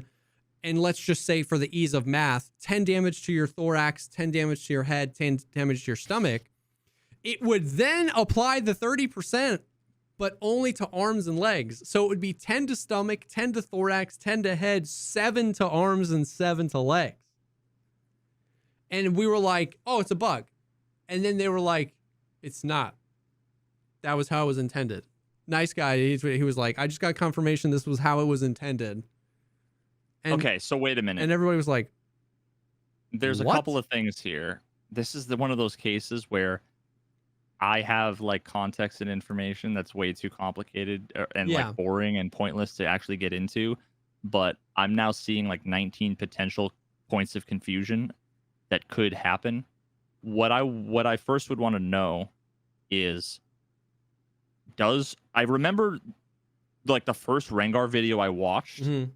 I think it was on this same kind of topic when he was it's when he was talking about why he doesn't wear armor that covers his stomach. Yeah. Or why he does. Well, I forget, right? But he brought up during that period he brought up the calculation. Okay. His explanation at the time was accurate. Now, I literally I've been gone for so long out of this world. I could not tell you if that was 900 years ago or if that was yesterday. Yeah. It's all a blur. I know they changed it. Remember how they redid? Yes. Yeah. After Nikita was like, oh, what? That's not how it's supposed to, after we talked to him, he changed it. But the problem is that like, I know exactly what they meant to do. Yeah. And they did it, except there were still edge cases. Yes. There were still like logical flaws in. So how it was. Did Rengar account for those changes? Because that would potentially account for what confused him if he was still working under the old assumption. No, I do see what you mean. So like the old way was like, once again, the math is more complicated than this, but like for simplicity, if you got shot in a blacked out limb and it said, hey, I'm going to do 10 damage to all of the remaining limbs. If you had a blacked out arm and a blacked out leg, the 10 damage that was supposed to go to that leg and the 10 damage supposed to go to that arm just fell off. And you didn't get that. And that was what we brought up to Nikita. And he was like, oh, it's not supposed to do that. So then they redid it where if you have those limbs, it reintroduces that 20 lost damage back in. But the edge case was if the damage that then goes to an arm then blacks out an arm, you're still losing a little bit of that damage. Because it's not reapplying. It's not then going, oh, I was supposed to apply 20 damage to this arm. This arm only had 3 HP. I then regained 17 more. That's what never happened. And there's one clarification that I want you to think about, because you shouldn't think about it in terms of, and I know you're just giving a made-up example, but you shouldn't think about it in terms of numbers. You should think about it in terms of proportions. Yes. Yeah. So if you have the health bar in the head and the health bar in the arms, and the legs, right? Let's say they're all full, and you just keep shooting in the stomach. All of the bars they'd go orange, green. They would change exactly the same amount. Yes, but that would be like 10%. Of the bar. 10% of the head would be like 3. 10% of the arm would be like 6. And right? 10% of the thorax is 8. Yeah. And the way that those numbers were calculated was basically it would take all of the total damage, and it would say, okay, the head accounts for 6% of the total health pool of the body. Yeah. So we're gonna give it 6% of this damage. Yeah.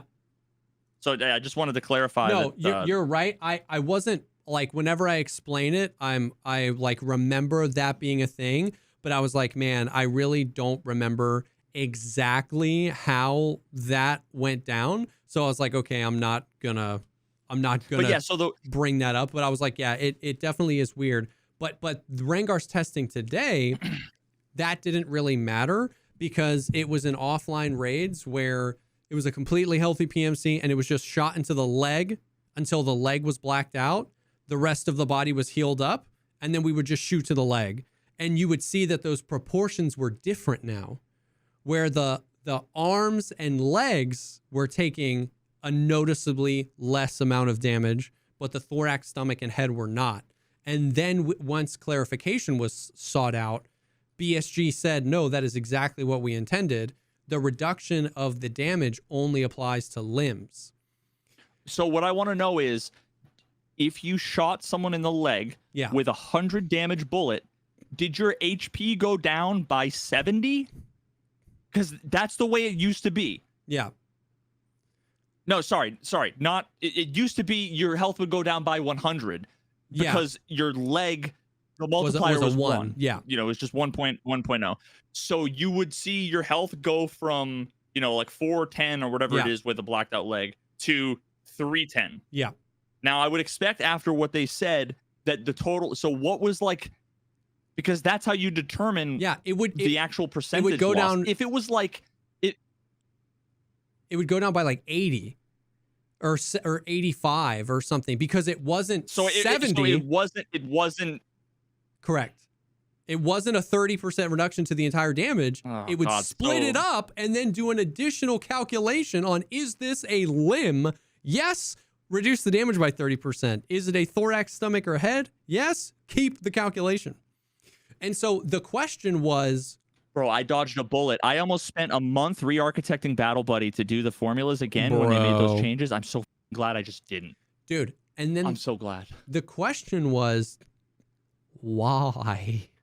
Right? Because it felt like reducing the damage to blacked out limbs, if you just consider it as all like the damage to your entire body, that was like, everybody was like, yes, W, this is gonna extend the time to kill a little bit without in any way affecting the like one tap ability, right? Like a headshot's still a headshot. You can't black out a thorax, right? You hit me 2 times with M80 to thorax and I'm gonna die. So it extends the time to kill, but only situationally, right? In good ways, people were like really about it. And then it was like, what? But why? Why only apply to limbs? Like the only thing I could think of was like, they were like, people are using CMSs too often. So like, we'll make it so your limbs don't black as fast, but like, it's not really. It's such an irrelevant. Yeah. It's like, it's not really going to have any sort of meaningful effect on time to kill because it's only factoring in so few things. But at the same time, we just like, the question was why. And so that was my thing, was like, in order to give proper feedback, like, because everybody was saying it was bugged because nobody could understand why. And I was like, okay, this is getting confusing. We're not getting good feedback done here, because if everyone thinks it's bugged, they'll think it'll be fixed eventually and no one's going to say anything. And if BSG thinks that it's just working fine and it's whatever, it was just like getting weird. And so I reached out and I was like, hey, do you mind if I ask what the intention was? You know what I mean? And he never ended up getting back to me. He was like, I'll try and figure it out. Like, but he confirmed. Anyways, I was talking about how I thought that was a pretty irrelevant change, that only making it apply to the arms and legs doesn't do enough to warrant a change. And it debated people, and it showed how many people were excited about this. And then like Nice Guy started doing polls, and he was like, do you think it should also include the head and thorax? And like thousands and thousands of people were voting, and they said yes. And I was talking to my community and Rengar's community because he was talking about it too. And then Apple came back in my chat and he was like, hey, we changed it. Now it applies to everything. Now it is exactly as you thought when you read it. Like, now the 30% damage applies to everything. So if it's 100 damage and you get shot in the leg, it should do 70 damage to your body now, because it's the 1 times multiplier of your leg and it's 30% less damage. So the only way that that's meaningful, because the way you described what it was before they fixed it, the way you described it, my intuition tells me that the time to kill would be identical. Yeah. Because the only thing that matters is your chest and your head health bar or your head health bar. So theoretically, right, when you get shot, if it would go down by like a quarter, it doesn't matter what the other limbs do. You have 3 more shots and you die. Yes. It doesn't matter if the limbs take less. Yes. They could make it so the limbs took no damage. Yeah. That it was only your, and it would be the same thing. Yeah, because as long as it was proportionally reducing, your head and your thorax, you're going to die in whatever amount of shots. Yeah, you're absolutely right. So now this is a change. Now, what's funny is that like people obviously blew out of proportion. People were like, rip leg meta, like I was so mad at how many people dude, I was frustrated with how many people were calling this a leg meta nerf. Will it undoubtedly have an effect on leg meta? Yes. But like, dude, this is not a leg meta nerf. I cannot explain to you, if you're sitting in a corner or in a bush with a vector or a keter that shoots 1,000 rounds per minute with flesh damage rounds, the time to kill difference here is milliseconds. If this wasn't in the patch notes, you wouldn't know. Like, you might have to hit 1 or 2 more shots out of your laser beam leg meta ammo. Like, it is not a huge leg meta nerf. You know what I mean? Like, now some people did some testing and like, and if it was, then people would actually they'd have to play the game properly and aim for your actual vital organs. Bada bing! And then rather than go from 9 bullets to 11 bullets, it would be 9 bullets to center of mass, where the first 2 bullets would have to zero out the armor, and then the other you know what I mean? Yeah. Or sorry, the first 7 bullets would zero out the armor, and then the remaining 2 would kill you. It's all the fucking same. It's crazy because like this wipe, I've seen the least amount of face shields I've ever seen. You can't buy Altons anymore. You can't buy wrist tees anymore. And I never see people wearing exfils with face shields. It's all ULAX, and I'd still rather just shoot you in the face. You know what I mean? It's just still 1 bullet to the face as opposed to headphones. 11 bullets. Yeah. But but imagine you could have Swordens under the like tier 4, like the helmets that like the Reshala guards wear. Yeah. Not the Kivers. No, the ZSH, not the LZSH, actually, even the Kiver, right? So either the ZSH or even the Kiver, right? If it was like level 3 whatever, if you could wear headphones, then you'd see way more people use it, right? Yeah.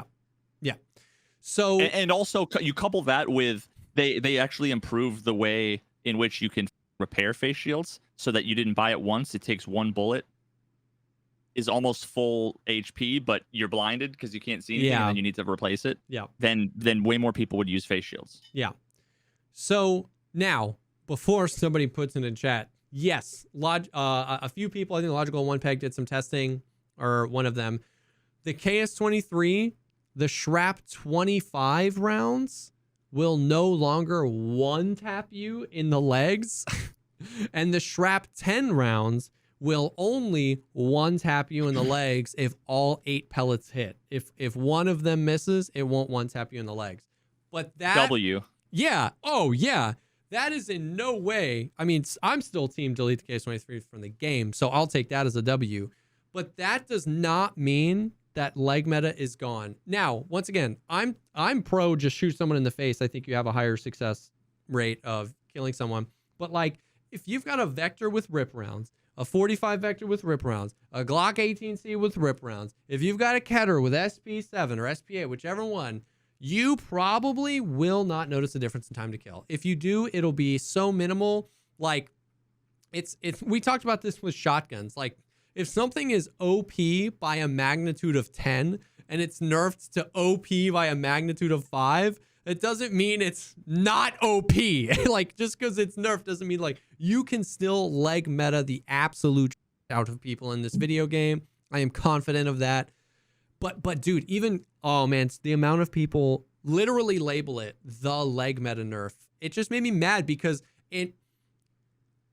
I think it's such a W for the health of the game. And it was just like co-opted as the leg meta thing. You know what I mean? Like that BSG was coming down on leg meta, and they're coming down on people who play the game the way they don't want them to play. When in reality, it was a W. It was something that so many people in the community have been asking for so long. You know what I mean? I talked about it in my PvP video. You know how many people came by the stream or commented on the PvP video where I talked about how they should reduce that. And we're like, I am a casual. I only play a few times a week. And this, dude, I would love for them to do that. I'm a chat. I talked to Desmond. He's like, dude, absolutely. They should reduce that damage. Like, it's something that people have wanted for so long. And so for it to just be co-opted as the leg meta nerf, and it's this thing that was specifically BSG engineered this change to mess with the leg meta enjoyers, like it just is frustrating, especially since what happened today was they made a change. We were like, this change makes no sense. We would prefer this change. And then they changed it. Like that's like an important, cool thing that rarely happens. And so for it to just be like the leg meta nerf, I don't know. Maybe it frustrates me more than it should. But I cringe every time I hear anybody just say leg meta. Yeah. Because it's such a, like, nobody knows. None of the people that talk about leg meta in 2023 know the origin of the phrase from OG Tarkov way back in the day. You know, when you would one tap someone with two tap someone with a TT. Yeah. When they were wearing Ford armor, like, and a Kiver when that was the best. Yeah. Or then how that was co-opted into the fact that scavs only shot you in your legs, and all of the myths and that followed from that, how scavs aim for your legs because you wear armor. Yeah. And then I had to debunk that whole myth, and then the whole I just hate the whole concept. When I hear leg meta, the phrase, I die inside every time. Yeah. So does, like, this goes back to a square is a rectangle, but a rectangle is not always a square.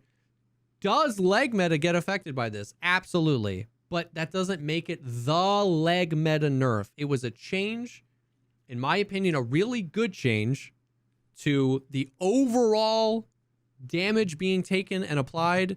You know what I mean? I like when I saw the reduced 30%, I didn't think of leg meta at all. I thought of just all the times I've died because I got shot once, got a blacked out limb, and then I got shot again, and the bullet fragmented into the blacked out arm, and I just like fell over dead. And I was like, what the hell? You know what I mean? Like that was crazy. You know what I mean? Or like getting one shot to the stomach. I don't know. So now on the flip side, though, one of my most frustrating things that I can remember in like recent Tarkov history is arms being level 100 armor. Yeah.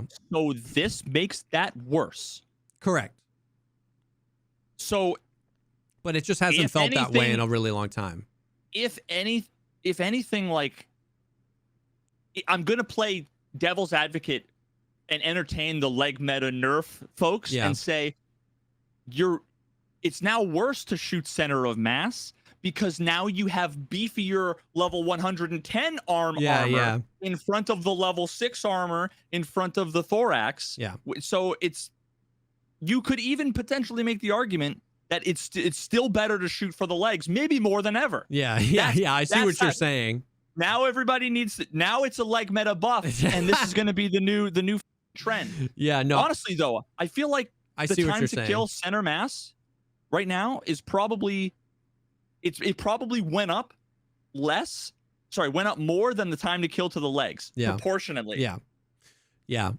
The arm thing hasn't been something I've noticed in a while, though. I don't know if they just cleaned up the hitboxes and made them smaller, but like. But you're let me say this though. You're probably rocking like DMRs and good caliber guns with voodoos on them. Right? I mean, you're not running AKMs, iron sights, where you can't confidently aim for the head and tap. So I just know that that was an issue in like the early and midway, but all you really have are like geotechs. It's true. I definitely can't align with different ammos and stuff like that. I use a huge variety of guns. Like the MP7 is my favorite, probably my favorite gun to use, and I use subsonics, which is like the third best ammo because of the recoil reduction. So I use quite a bit of, I'm a full auto Andy, quite a bit of P90s and MP7s and MCXs and stuff that's not top tier. And I still haven't really noticed it. I mean, not on any of those guns, just friggin' EOTechs or Delta points. You know what I mean? I use Voodoos? Yes, all the time. SR25 or an M4 with that, but I'm just saying it's not all I run. I run quite a bit of like third best ammo out of an SMG with a red dot and just Magnum people. And I haven't really noticed the arm thing in a while, but it's also, I could just be freaking desensitized to it because I just have played so much, right? So, yeah. So anyways, it it was an interesting thing. To me, the change is a W, and to me, an incredible W is the fact that like the community managers, like people were making polls on Twitter, people were asking the community. It wasn't like Pestily said this should happen and it happened. Like people did testing, people reacted, people were doing polls, people were talking, the community managers were talking, they gave feedback, and then they made the change. And call me a freaking writer or BSG, I don't care. I thought that was cool. I thought that was cool. Spoiler alert. You guys pointed out that it was like weird and didn't make any sense. They were like, no, it's totally fine. Then they went back, looked at the code and said, oh, we it up. We didn't do it they right. said, oh, we and they're intended. like, oh, we're going to, then they're like, oh, pat us on the back. We're listening to the community. And they're like, okay, go fix that. Go fix the freaking. So the next thing is slightly increased blunt damage. Now, this made me mad. Yeah. Well, why did they do? What did they do? Oh, God. I know. Now they should have just said buffed all the damage of all bullets by 30%. Yeah. Reduce the damage to blocked out limbs by 30%. Yeah. It's like, oh, okay. So you did nothing, is what you mean. Yeah. You did nothing. So that's what I was worried about. Yes, and they had talked about how like I think someone Velling was saying he was talking to someone and they were saying that like they think that people misunderstand what blunt damage is versus blacked out limb damage and they're trying to find a better balance. Don't quote me on that. I was worried. I was worried of exactly that they -5 here, +5 there. It all ends up the same. So yesterday I recorded in an offline. I had 4 different calibers, 4 different ammos, and 4 different armors that were 100%. And I wrote down how much damage I took. So to a fresh armor, and I know the ammo's not going to pen, shoot me in the thorax. How much damage do I take? You know, write that down. Next caliber, fresh armor, shoot me. How much damage do I take? Very not scientific, by the way. This was only to create some sort of relative gauge. I didn't want to make a video on it saying that I had done any sort of science. All I wanted to know was just, I want to know for me, how bad is it roughly? So then the first thing that we did today was I did it again, and it was 10%. Like almost exactly 10% across the board. It was there was ammos where I had like that gave me 10 damage to the thorax. Now it was 11. There was one where it was like 12 and now it was like 14. It was basically 10% in my super unscientific testing.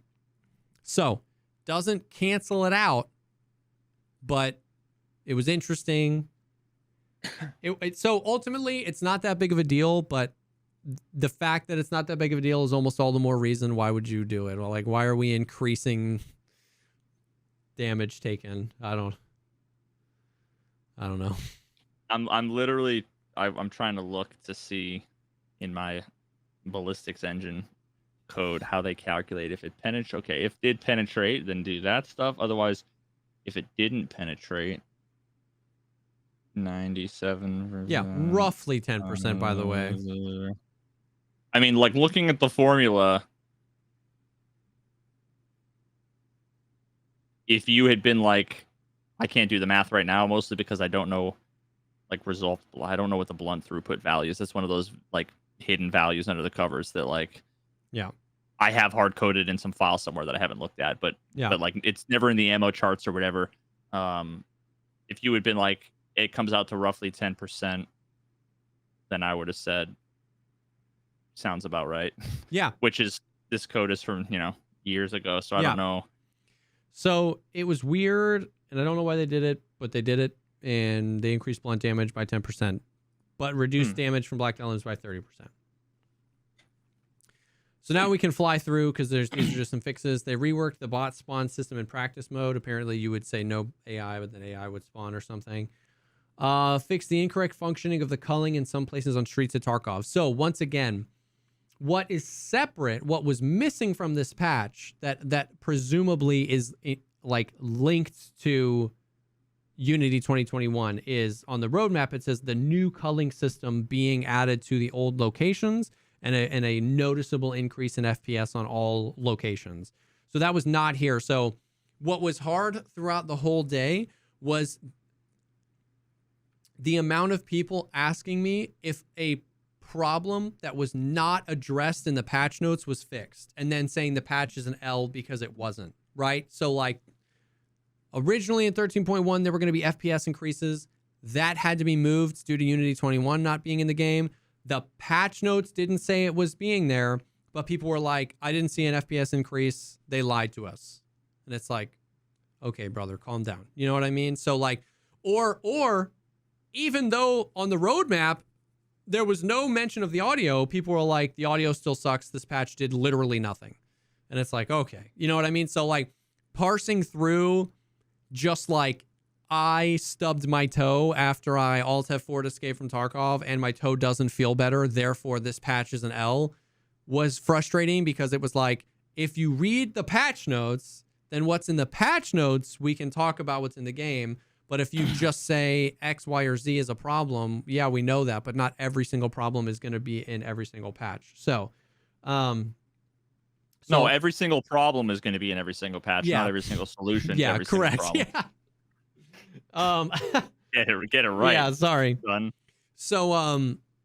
So there was no real noticeable FPS increase, and if anything, the memory leak makes a decrease. But practice mode settings getting reset, fix bots not spawning in practice mode, fix the display signature of thermal sights through the weapon. That was where I sent you that screenshot where like the Photoshop layer almost of the thermal would be like on top of the voodoo. I sent you, yeah, they fixed that. Fix and optimize the rendering of glass and transparent objects on streets. Here's the big one, brother.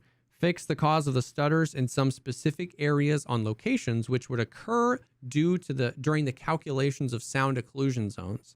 Remember we talked about, we were super excited. They finally added the occlusion zones to interchange, and then interchange was like an unplayable stuttery mess. And I'm pretty sure you hypothesized it was because it was processing all of those occlusion zones and the many hundreds of them.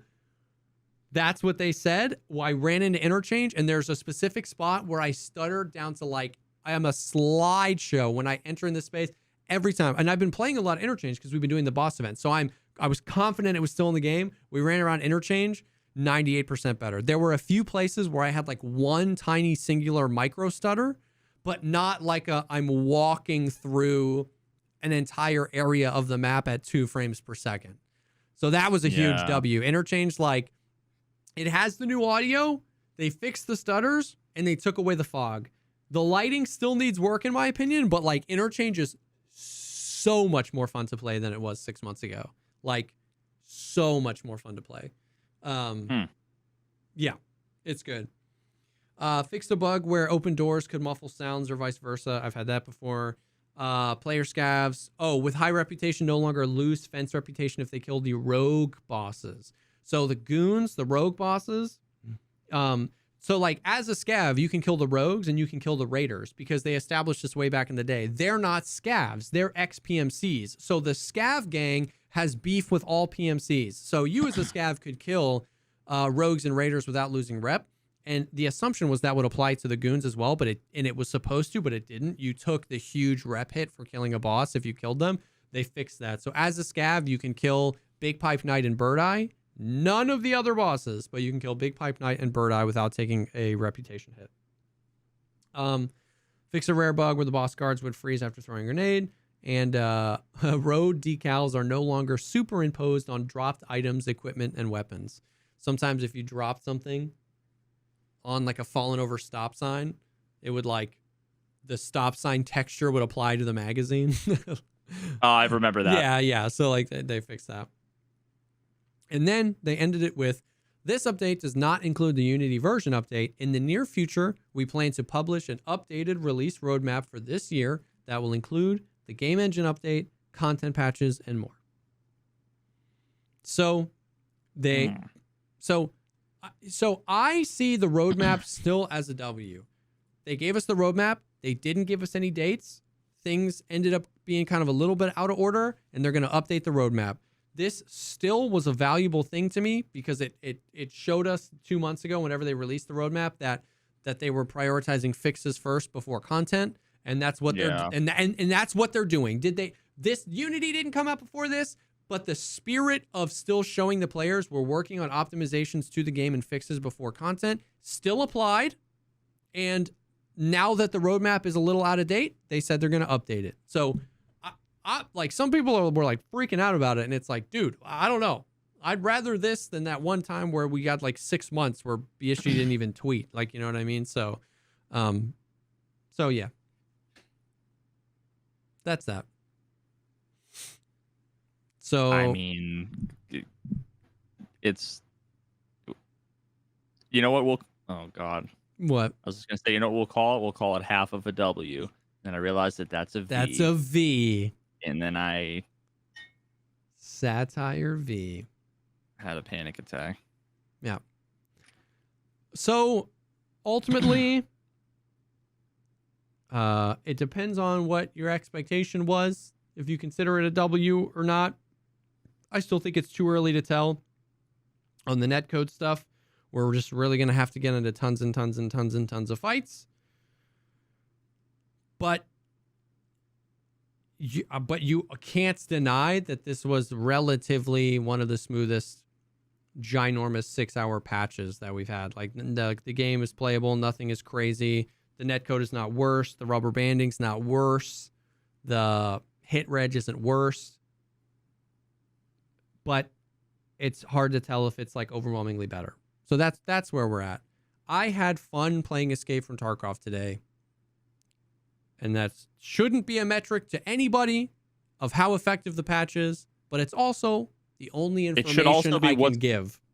No, but it should also be the only thing that's important to you and anybody who cares about you. Wow. And I care about you. I don't know if anybody's told you today, buddy, but I care about you. Thank you. You're welcome. So, yep. That's the stuff.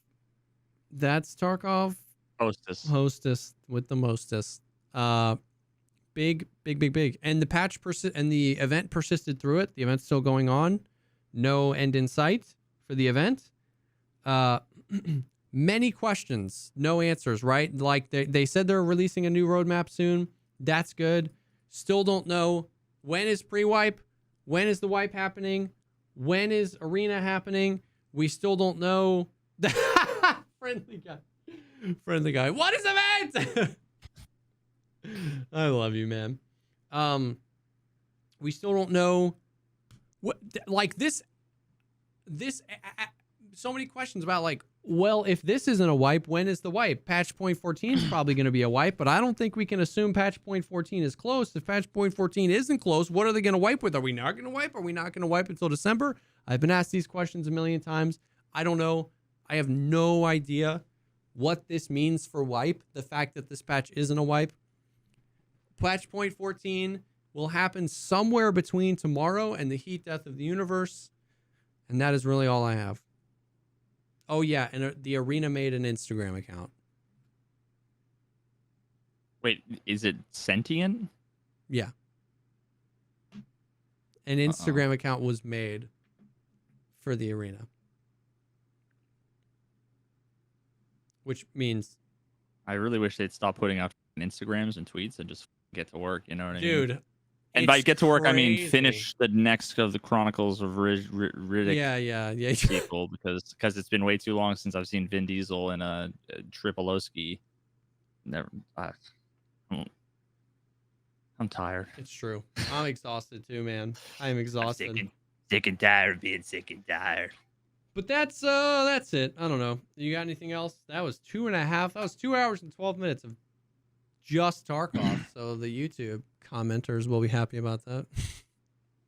Yeah, I mean, I'm just like having an existential crisis this week. We talked about that. It's like so much. Yeah, man. So much going on this 1 week. But actually, a lot of people have been asking.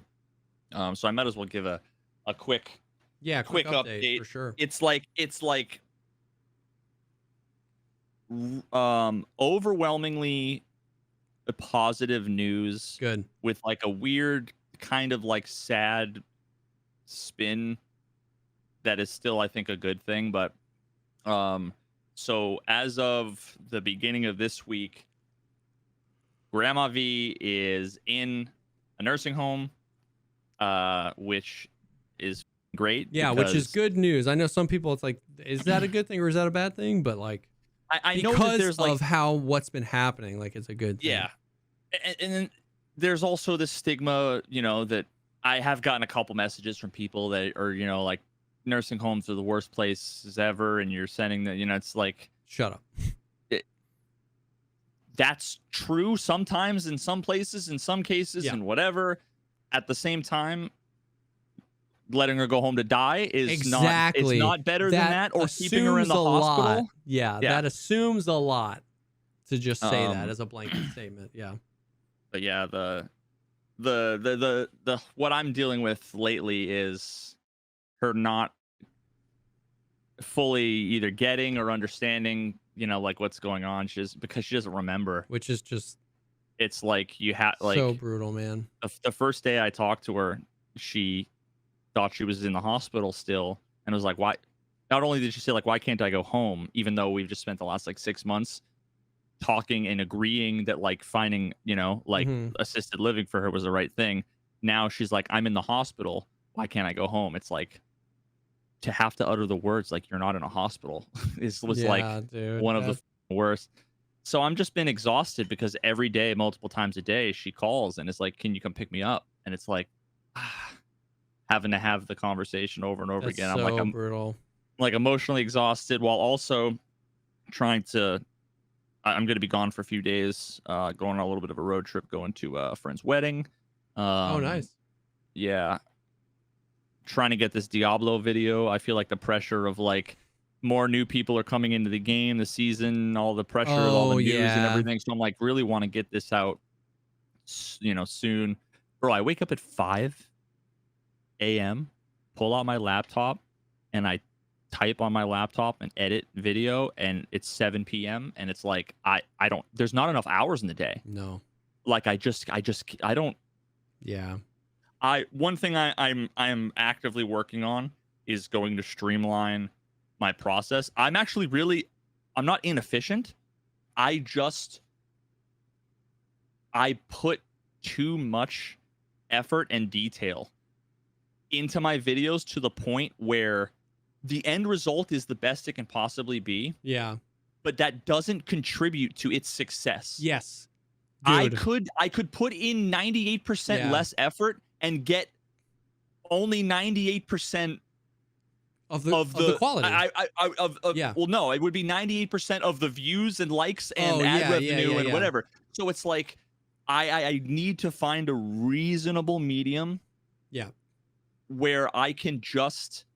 Yeah. I had this conversation too with my chat yesterday about, like, a lot of the times what I do is I really try to make it so that there's, like, it's never always the case, but, like, you have to try really hard to not understand what it is I'm trying to explain. Yeah. I understand what you mean. I really want to get, like, if there's 1,000 people in the room and 997 people are all like, yep, I totally get it.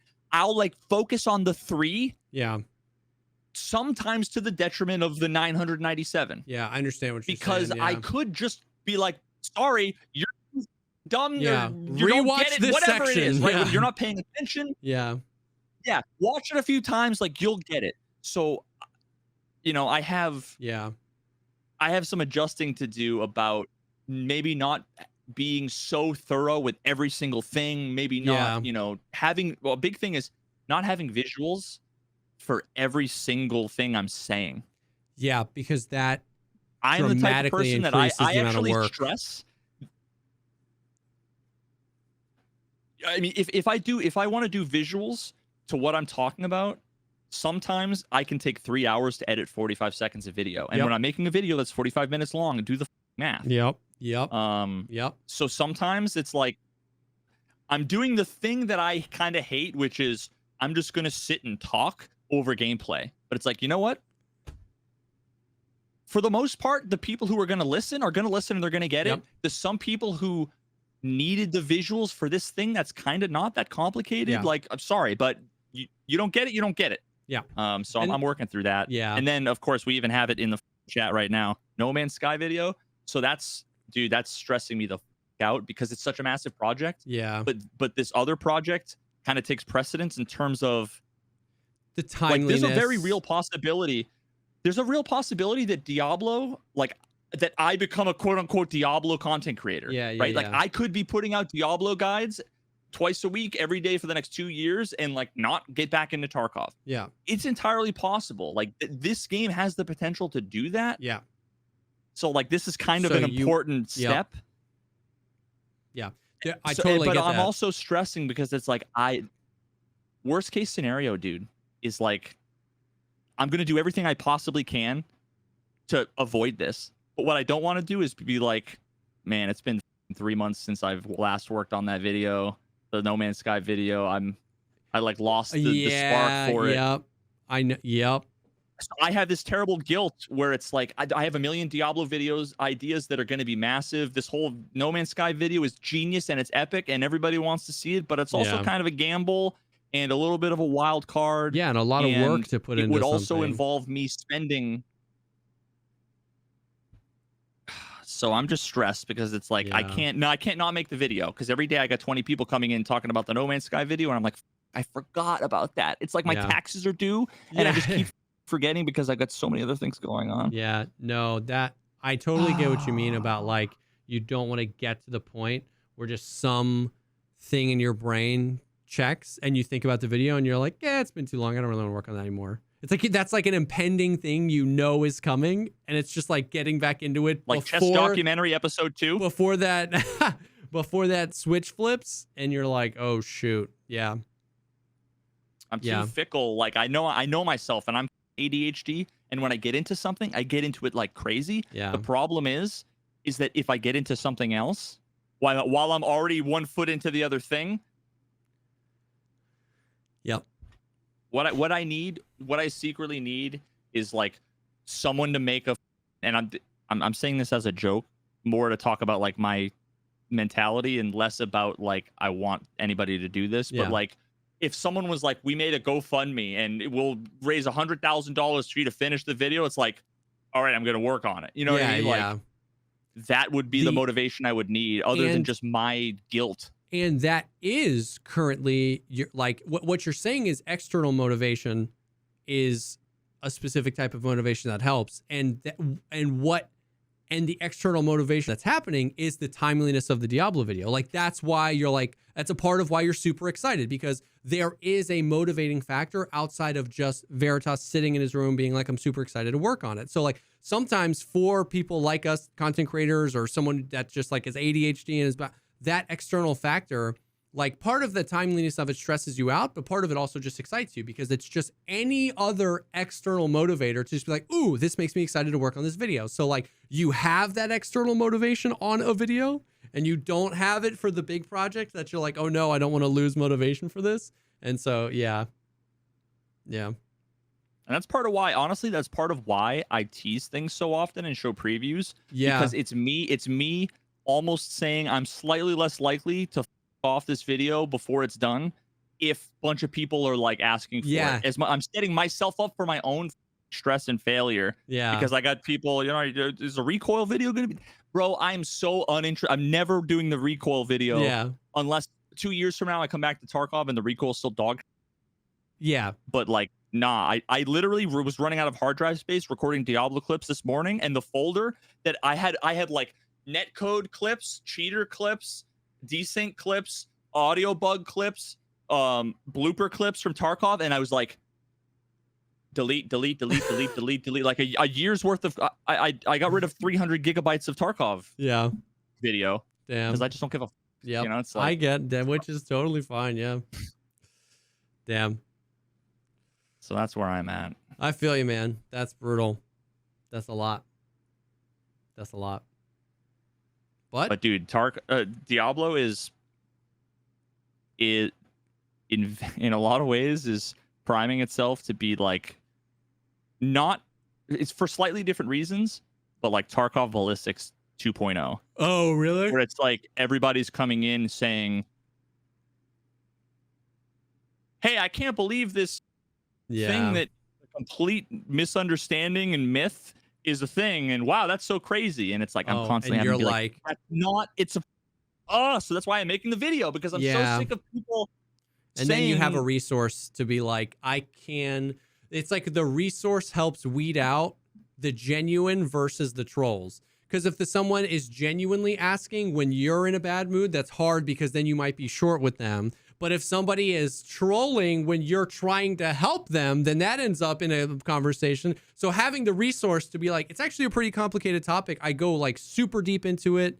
If you want to watch it here, the genuine people will go watch it and learn something, and the trolls will they won't watch it and you won't have to talk with them. So like, yeah. I'm also juggling. I really need to like revisit how I'm going to do YouTube stuff. And like genuinely, I feel like the right title for this video is like the most important Diablo 4 video you'll ever watch. Like I feel like that's the right, because like I actually believe that. I actually believe that like it's like understanding how certain things work in Tarkov. Like if you don't, it's going to ruin so much of your experience if you're under a bunch of misapprehensions and misconceptions. Or at the very least, it'll kneecap your experience. You won't even realize what you don't understand, and you won't even realize what you're missing. Yeah, and in Diablo, it's all about like getting the right items and doing the most efficient thing, and all of the myths are related to that. It's like you're doing it all wrong. You're missing out on so much.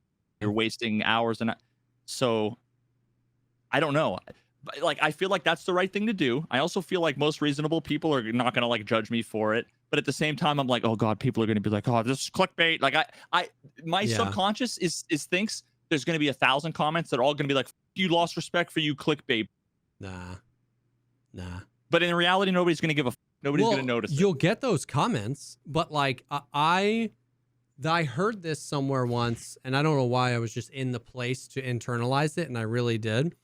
Because like, and if you're a viewer of this could take this the wrong way, so that it's almost like shouldn't say it because the context matters here. But knowing that you and I are the type of people that stress about this and genuinely don't want to clickbait people, but are trying to find a balance between like, I want my video to succeed, but I really don't want to clickbait people or to be dishonest. Knowing that context, what was said was like, for like, generally for every single person that comments that title was clickbait, like 1,000 people saw the video that wouldn't have seen it. Like the ratio is insane. So it's just like, not to mention the number of people that are like, definitely wasn't clickbait title. This is the greatest video, you know? So it's like, so you figure out at what's the ratio that's worth it. Like if I could guarantee you 100 million views on a video for every person that said that title's clickbait, I would make it, freaking Mr. Beast died, live cam footage, like you just make it whatever. Because Diablo, Elsa, Spider-Man sex, ultra hot video, you won't believe it, uncut, uncensored. Apology video. Yeah. So like, I'll have to pull out a ukulele. Oh my God, dude. So like there's a ratio there. So it's just finding like, okay, you don't believe it's clickbait. You believe it's genuine. Like we've talked before about how clickbait has lost all meaning. You know what I mean? People just disagree with the title and they think it's clickbait. That's not what clickbait is. You know what I mean? Like, or they think that marketing is clickbait, exactly. even if it's sensationalized, but honest. Exactly. So so that's really helped me like with some of my titles to just be like, I don't even care. You know what I mean? Like I can stand behind a title, every title. I'm not like, I've never posted a video and been like, oh man, I don't know about that title. That would be the metric for me to be like, no, I shouldn't do that. So, but you lean into it and generally it's worked. Every time I've been like, this is like funny. This is memey. This is a little clickbaity. It's worked. And every time I see that comment where I'm like, I see clickbait title, I'm like, dude, look at the views of the video. That dude's just butthurt. There's like so many more people saw the video and still got that 99% like to dislike ratio. Still got 99% of the comments are like, this video was hilarious. So it just makes me be like, all right, dude, screw you. So yeah, I mean, ultimately it comes down to like, I have like a million title ideas and it's either the most important Diablo 4 video you'll ever watch or the definitive Diablo 4 item guide. I wanted to do ultimate, but there's a million ultimate Diablo. So I'm like, item guide, how to get the best items. And it's like, no, God. What about, dude? What about like, What about like you're playing Diablo 4 wrong? Bro, that's so good. Or like or I gotta something pay. like yeah, some like you don't understand Diablo like you think you do. That one's not as sticky as you're playing Diablo 4 wrong. But something like that, leaning into the like, because those statements make people go, no, I'm not. I'll prove it to you by watching your video and then leaving a comment saying I knew all this, but then they watch it and learn something. You're playing Diablo 4 wrong. You know what would be the ultimate? This would be golden. If I did YOUR, you're playing. Oh my! You know how much God. engagement I would get from the.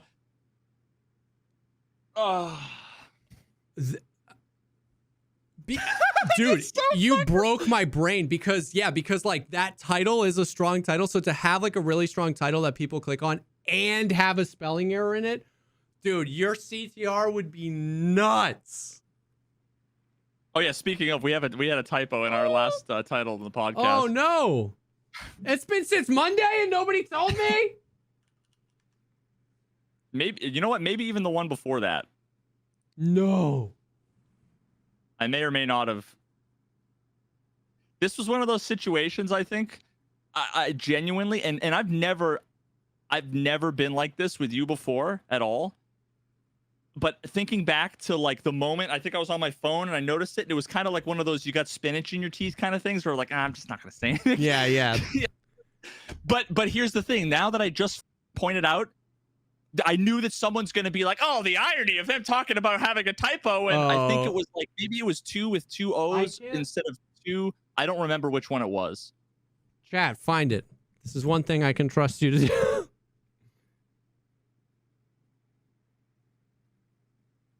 Oh, it's Tarkov keeps getting in its own way. I don't think it's not supposed to have a. Jesse, let me push up the bring my glass. It's not supposed to have an apostrophe. You're right. Oh, and the thumbnail. There you go. Called out live, red-handed. Is that supposed to have 2 O's? Yep. Dude, imagine understanding the difference between 2 and 2. Couldn't be me, dude. Couldn't be now, me. See, I was literally just going to be like, you know what? Nobody, if anybody gets butthurt about this, tell me. Me. Oh no, I mean, normally I would tell you. I think I've pointed it out before, like, because sometimes there's just you're typing the thumbnail real quick and you mash the button and then whatever, right? Like, it was just, sometimes things are weird and whatever. And I think I was like stressed out about whatever else, so I'm just like, I just don't care. I just don't care. But of course, what I can't do is bear the thought of someone being like, doesn't even realize that he has a typo and he's sitting here talking about typo. Oh, you know what? No, wait, let's retcon all this. You cut all this out. Yeah. We just debated you on episode 158. All the engagement we got, we farmed from you. It was all intentional. All intentional. Yeah, get wrecked. Get absolutely wrecked. Get trolled. Freaking trolled, boys. I love how that is the definition of trolling on Twitch, is just being like, pretending like you're an idiot douche. Yep. Like, I'm just going to pretend like I'm stupid so that when people call me out and be like, just trolling, bro. It's like, that's not, you don't get, never mind. Yep. They're the ones that see the prank videos where it's like, pull the gun on someone. Yeah. Prank, like, hey, friend, that's not a prank. You know that, right? Like, yeah. That's not a prank, right? Yep. That's a felony. Pull the gun on someone. Gun sexual. Oh my God. What a episode. This is a fever dream. This is a fever dream, dude. Have you been playing Diablo for the last 40 minutes? No. Yeah. Dude, is it crazy that we've been doing the podcast for like over 3 years? I don't even want to think about it. March 25th, 2020. I don't even want to do going back. Oh my God. First episode. It's called Juice Bro, it's so Time, wild. Baby. When I go back and I listen to one of my favorite podcasts ever, the thing that got me into podcasts, was the Skeptic's Guide to the Universe. When I go back and listen, you know, it's like, hey everybody, welcome to the Skeptic's Guide to the Universe. Yeah. You know, it's like terrible audio quality. Yeah. There's like different hosts. There's like a different theme music. Like you just think about, and then that whole like phenomena around like listening to all that and seeing the evolution and then thinking like, I'm on the other side of it. It's so weird. It's so weird. Yeah. Dude, episode 13 of the podcast was called Streets of Tarkov. Does it have like an interrobang? What is that? Yo, wait, do you know like the question mark exclamation point combo? Oh, no. Is it like Streets of Tarkov, like coming soon? Oh, no, it's just quotes. Streets of Tarkov 2020. Lamau. Well, I know once this week we've got ideas, we've got stuff for ideas for, we've got plans for stuff coming up. I'm unfortunately pumping the brakes on all of it just because it's like, you know, whatever. But soon enough, we've actually got plans. We've got news. Yeah, we've got some cool stuff. So get pogged. Yeah, so get pogged. For sure. I'm excited. The podcast had I didn't even mean to take us down that little nostalgia road, but we've come a long way. The support has been like absolutely insane, and we want to like do more cool, fun stuff and make more content via like the podcast. And at this rate, dude, like sometime next year, we're going to be doing 24-hour podcasts. Yes. Just like because they just keep getting longer and longer. Dude, I keep starting later and later. Dude, seriously, man. The past like 4 have been 2.5 hours long. Dude, one of the comments I read on the YouTube video was like, who the hell has 2.5 hours to watch this? And I was like, I mean, obviously not you, but the amount of people that have been coming in and being like, dude, I love the longer people who have an hour commute to work every day. Yeah. Like, I don't know. It's great. But thank you guys. Thank you for the support. Thank you for hanging. Thank you for watching. Thank you for listening. This was a long one, so if you came in late or whatever, this will be posted on YouTube and on all the podcast platforms on Monday. We had a lot of Tarkov to talk about this week. We'll see what happens over the next few weeks and months, but it's also fun talking about other games, other projects, creativity, content creation, and you guys have made it known that you guys enjoy us talking about that too, which is awesome. So thank you for hanging. Thank you again, Factor, for sponsoring this episode, and we will definitely see y'all on the next one. Peace.